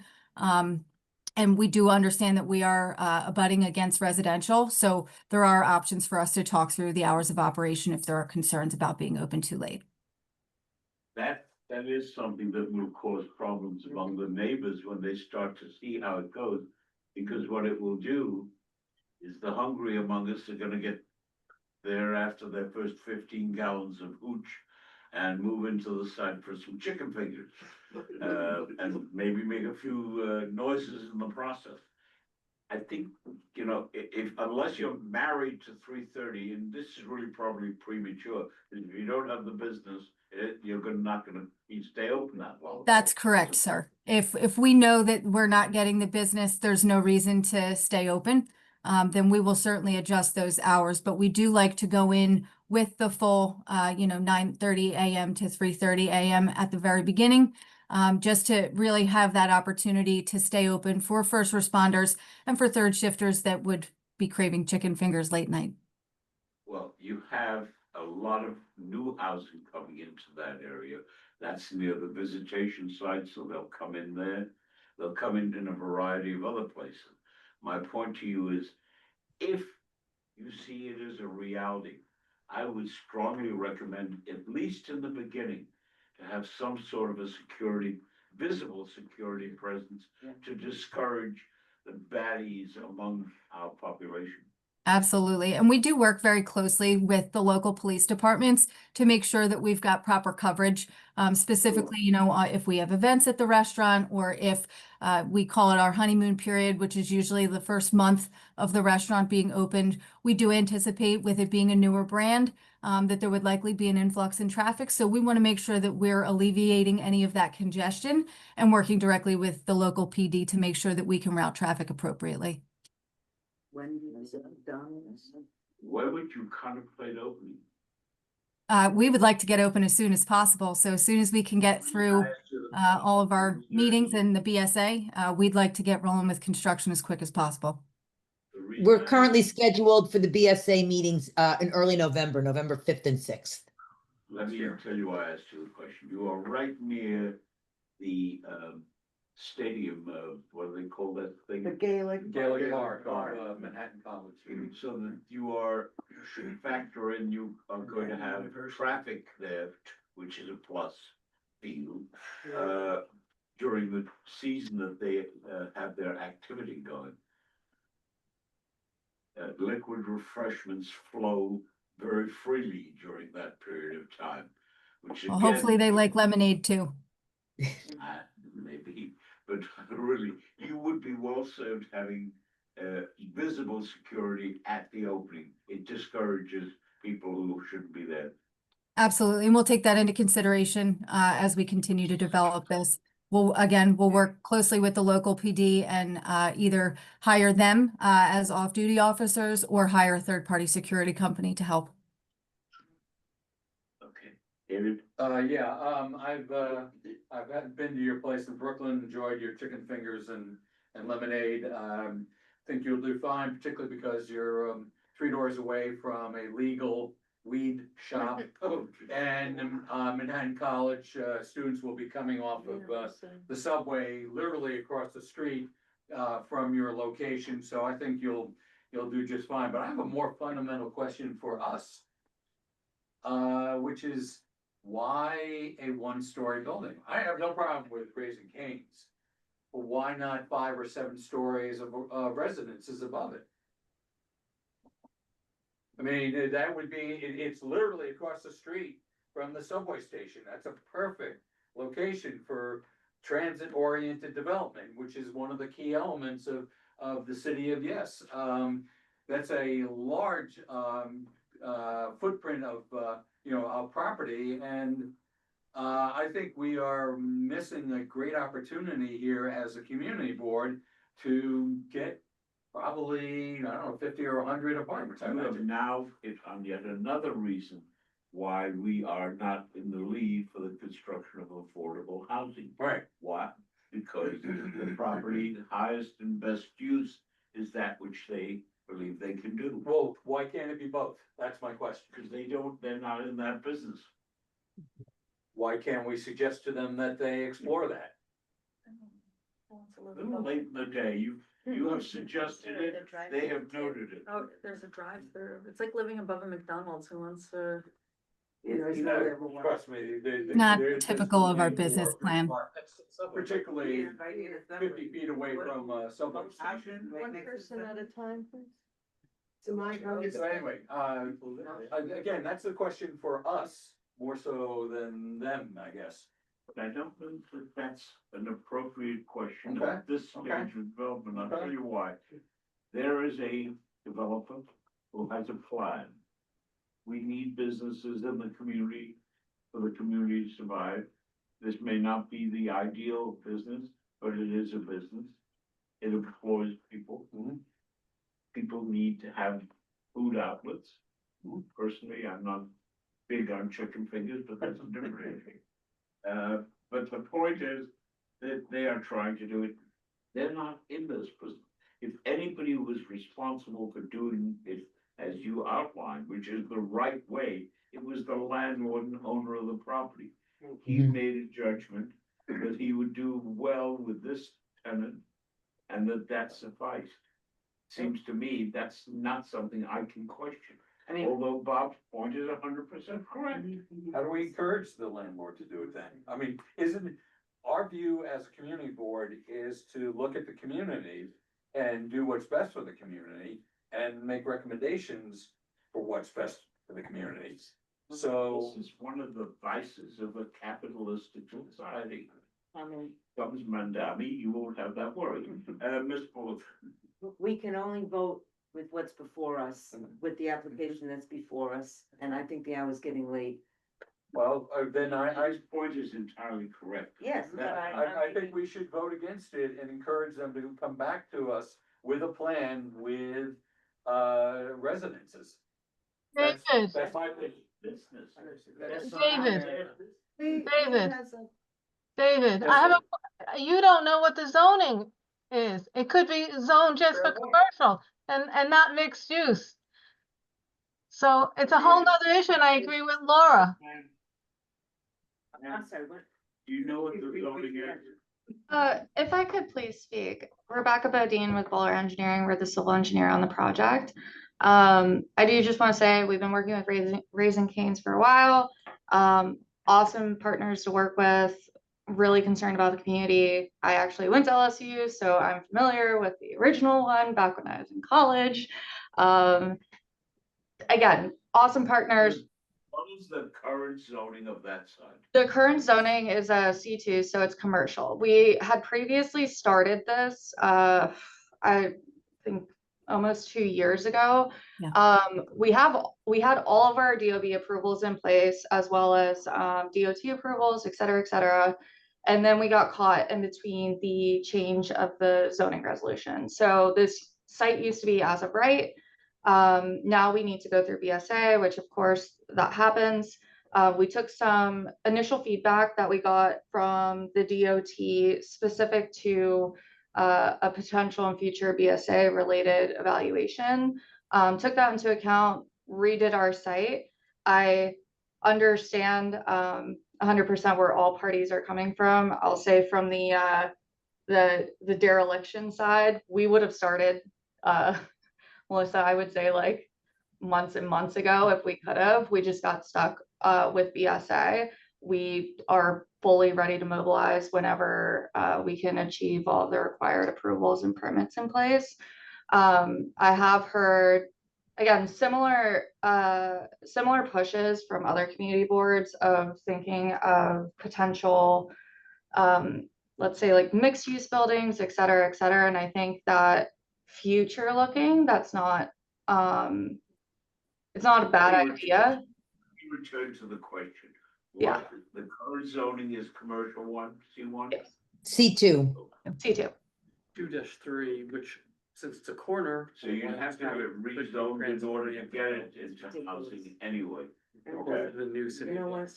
That's not what they're in business. They can't. But it is allowed now. They can't. In All right. commercial. Any other questions, please? I understand David's point, he's well taken, but that's not their responsibility. That was the owner of the property. And it's a little late in the day for that one. Thank the owner of the property. Are there any other questions? Yes.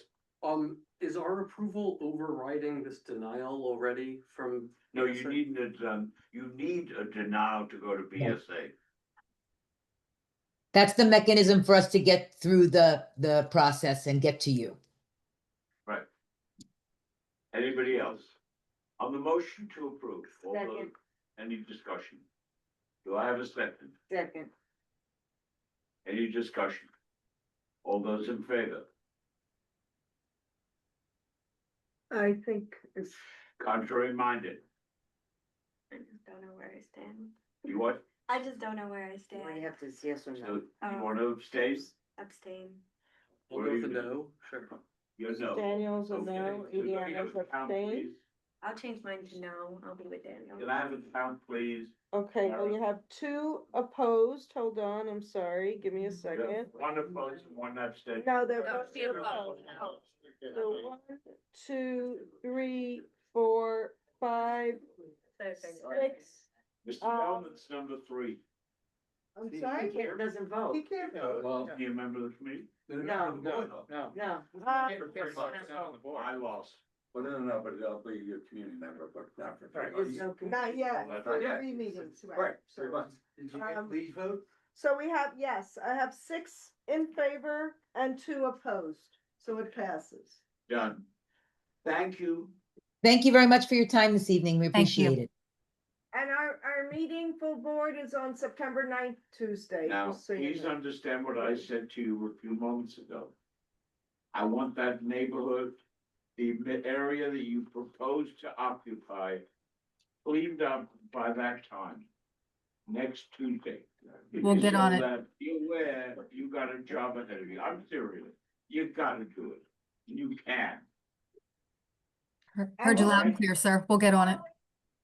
Yeah. Question, did we attend the September 9th full board meeting? No, I just meant so you know when to try to have everything cleaned up because they will be voting on it September 9th. Understood. Thank you so much for your time. Appreciate that. Look, let me just make it clear, this is not an arbitrary thing. Yesterday evening, we had the executive committee meeting. One of our committee chair showed photographs of that area. Those of us who are familiar with the area and who have in the past attended the Riverdale Diner took a look at them, and were really quite disappointed. If you're gonna occupy the area, it's in your interest at least as much as ours to get it cleaned up. It was really awful. You could not use any of the water drainage in the area. It was loaded with crap. So please, okay? Heard. Barrett. Understood. Thank you. I just want to interrupt that Councilman Dinowitz just wanted to speak for. Ah, Mr. Dinowitz, sir. Is he here? Hello, yeah, I'm here. I'm always here. How's everyone doing? It came up earlier in the meeting and I just kind of wanted to touch on it very briefly. I know I'm going a little out of order, but dealing with the Charter Revision Commission proposals. So a few things. One is I'm currently working with Fair and Artie and the New York City Council land use team to do a presentation to the board. We're working on logistics, but the board is going to get kind of an in-depth, we're working on the board getting an in-depth presentation, very objective on what these proposals will do.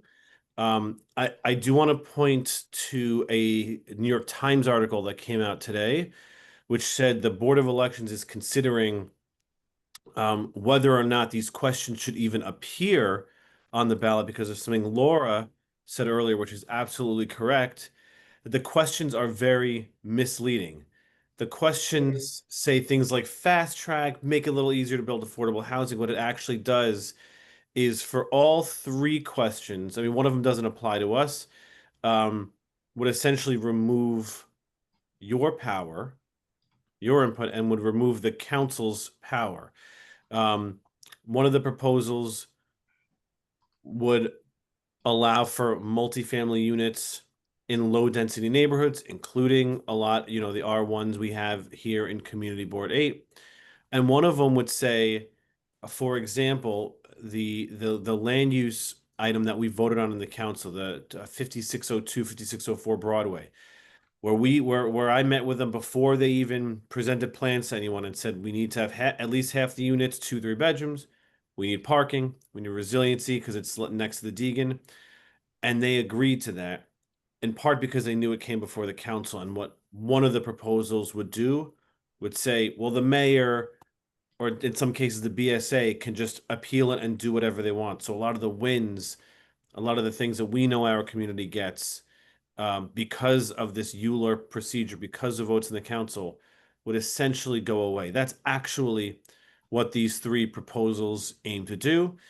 I encourage you, I guess when we have the actual logistics, when we have, I think it's going to be the next board meeting, to really pay attention to what these three proposals would do. But just know that we in the council, I as your council member, am working hard to protect community input when it comes to big land use decisions like zoning changes. Eric, let me just make a point. We were talking earlier today about the possibility of a combined meeting of at least the Land Use Committee and the Committee on Law, Rules and Ethics to go over this subject. So either the 29th or the 30th of this month. No, it has to be October 23rd. It's the only date. That's too late to close the Nothing election. in September. Gotta be in September. If we have to have a meeting on the same day that another committee does, it's gonna be in September. Yeah, I Monday's think it's- meeting is Monday. I need to do this. Let me just be clear. We have a problem. The city of New York has a problem. The Corporation Council of the City of New York, without citing any authority at all, wrote a letter to all the community boards saying you can't comment politically on whether you are for or against a charter revision. I'll get you a copy of it if you want. Please. No authority was cited, there is none, and the action of the Corporation Council in doing that was intimidation and not substantive, number one.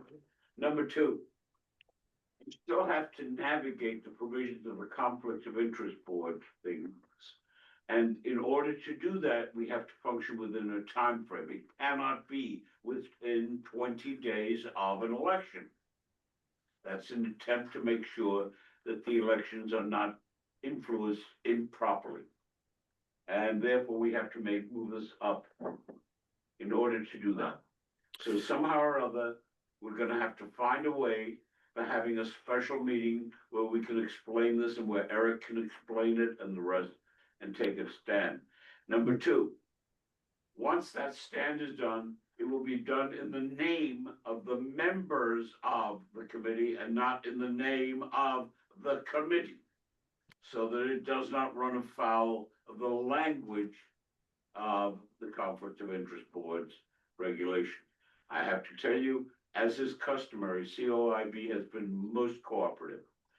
Can't say the same about the administration. Let me just make a point to you all. Eric, there's one thing you didn't mention, and that, for me, it was the most important thing.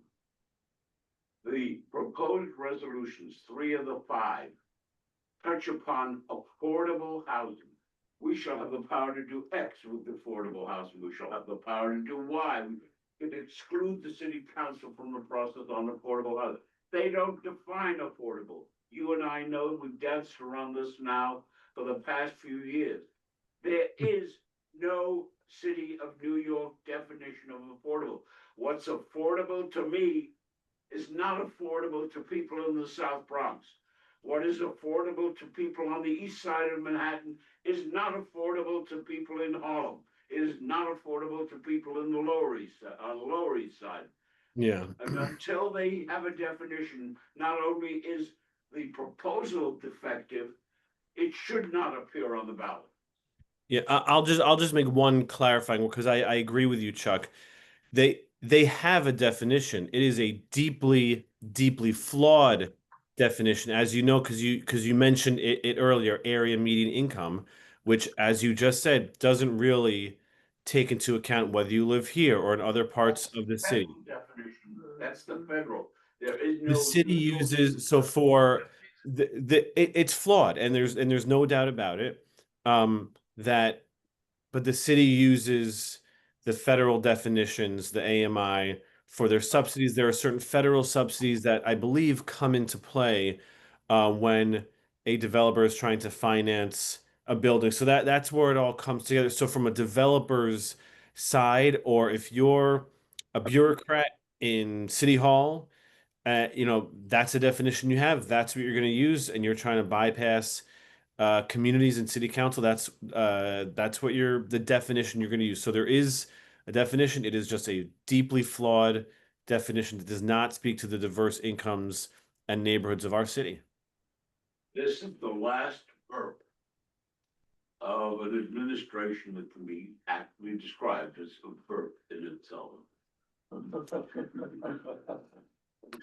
Laura, May I give a 1-minute summary of the, court case that's going on with City let of me Yes? just finish with this issue. Okay, sure. So you can have a meeting on September 30th, but it would have to be at 6 o'clock Done.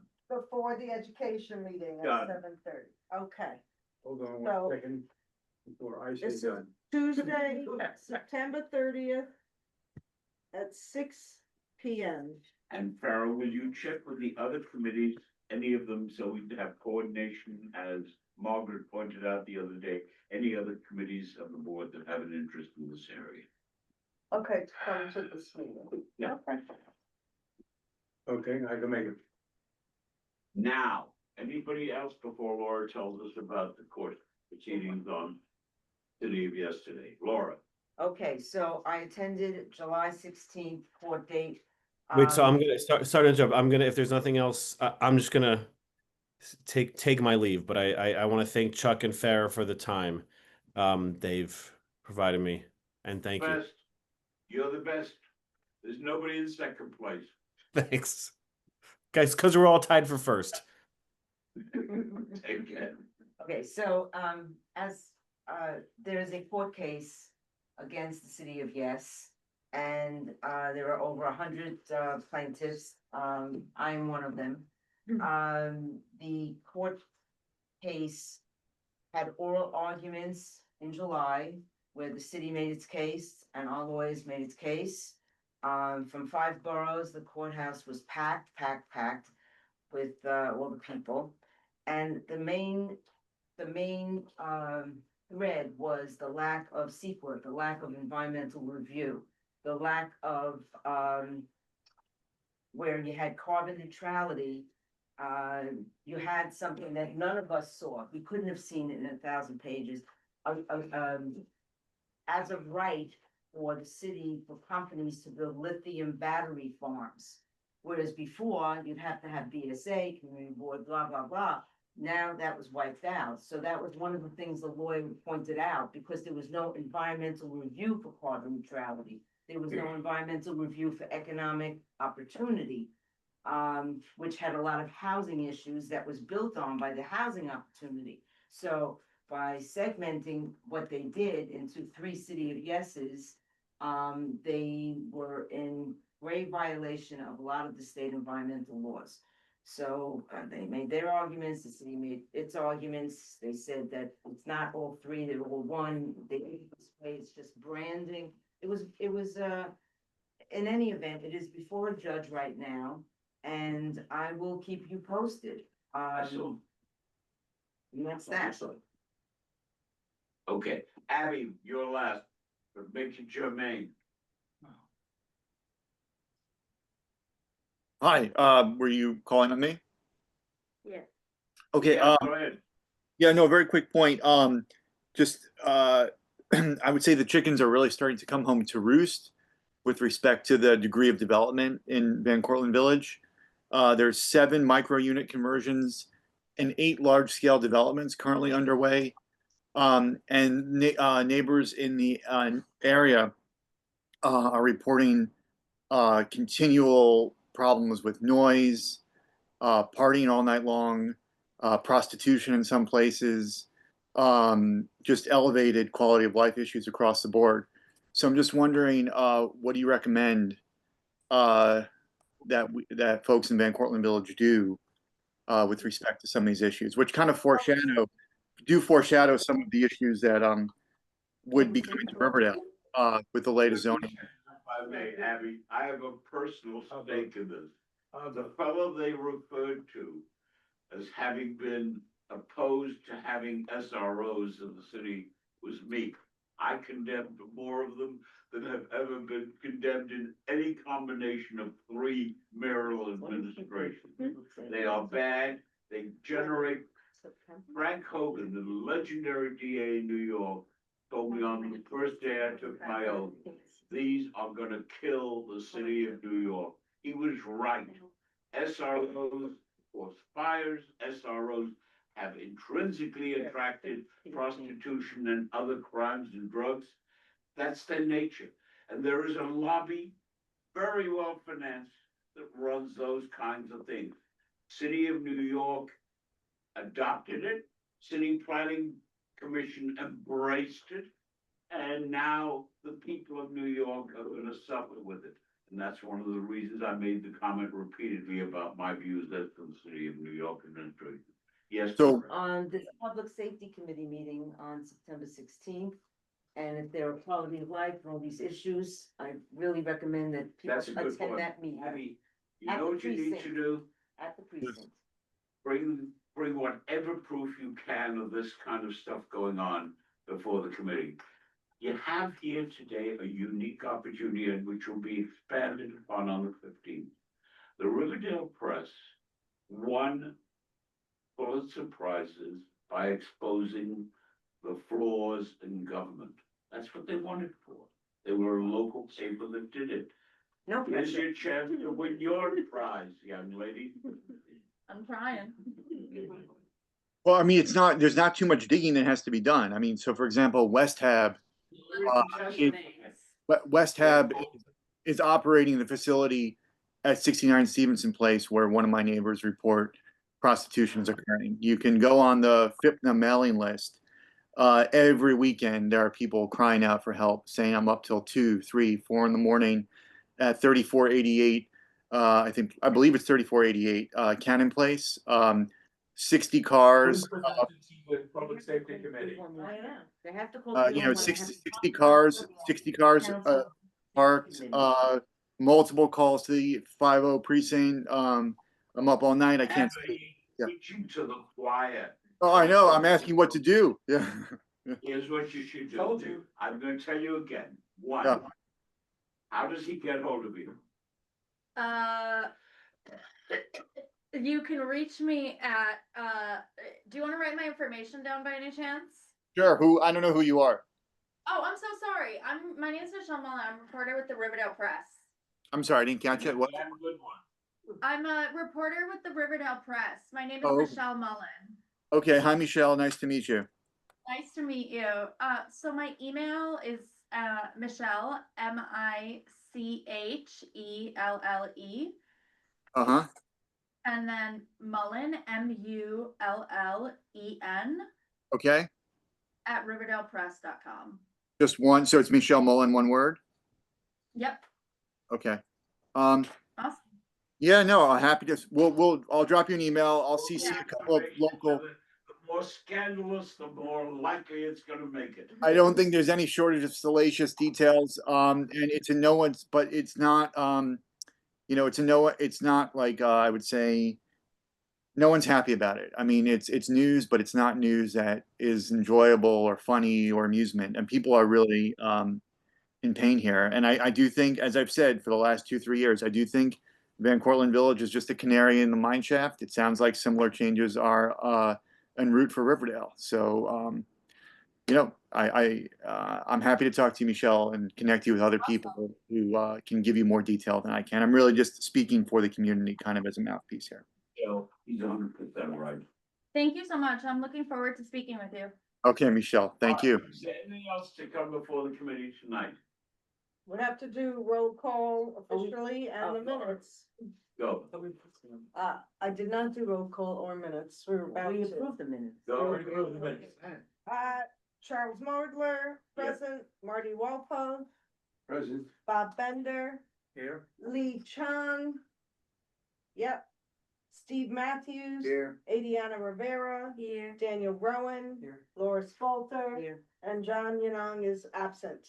Now, Steve Matthews. Yeah, she called me. yep, and now you have to approve the June 10th meeting minutes. I did that before. Well, I didn't get everyone's All right. mistakes. All those in favor of adoption of the minutes, raise your hand, please. Contrary minded, done. Okay, unanimous, thank you. That's it. On the motion to adjourn, Second. Third. All those who are at peril of life would vote no. Scott, good night, and thank you all. I have a question. I have a. No, it's okay. Okay. I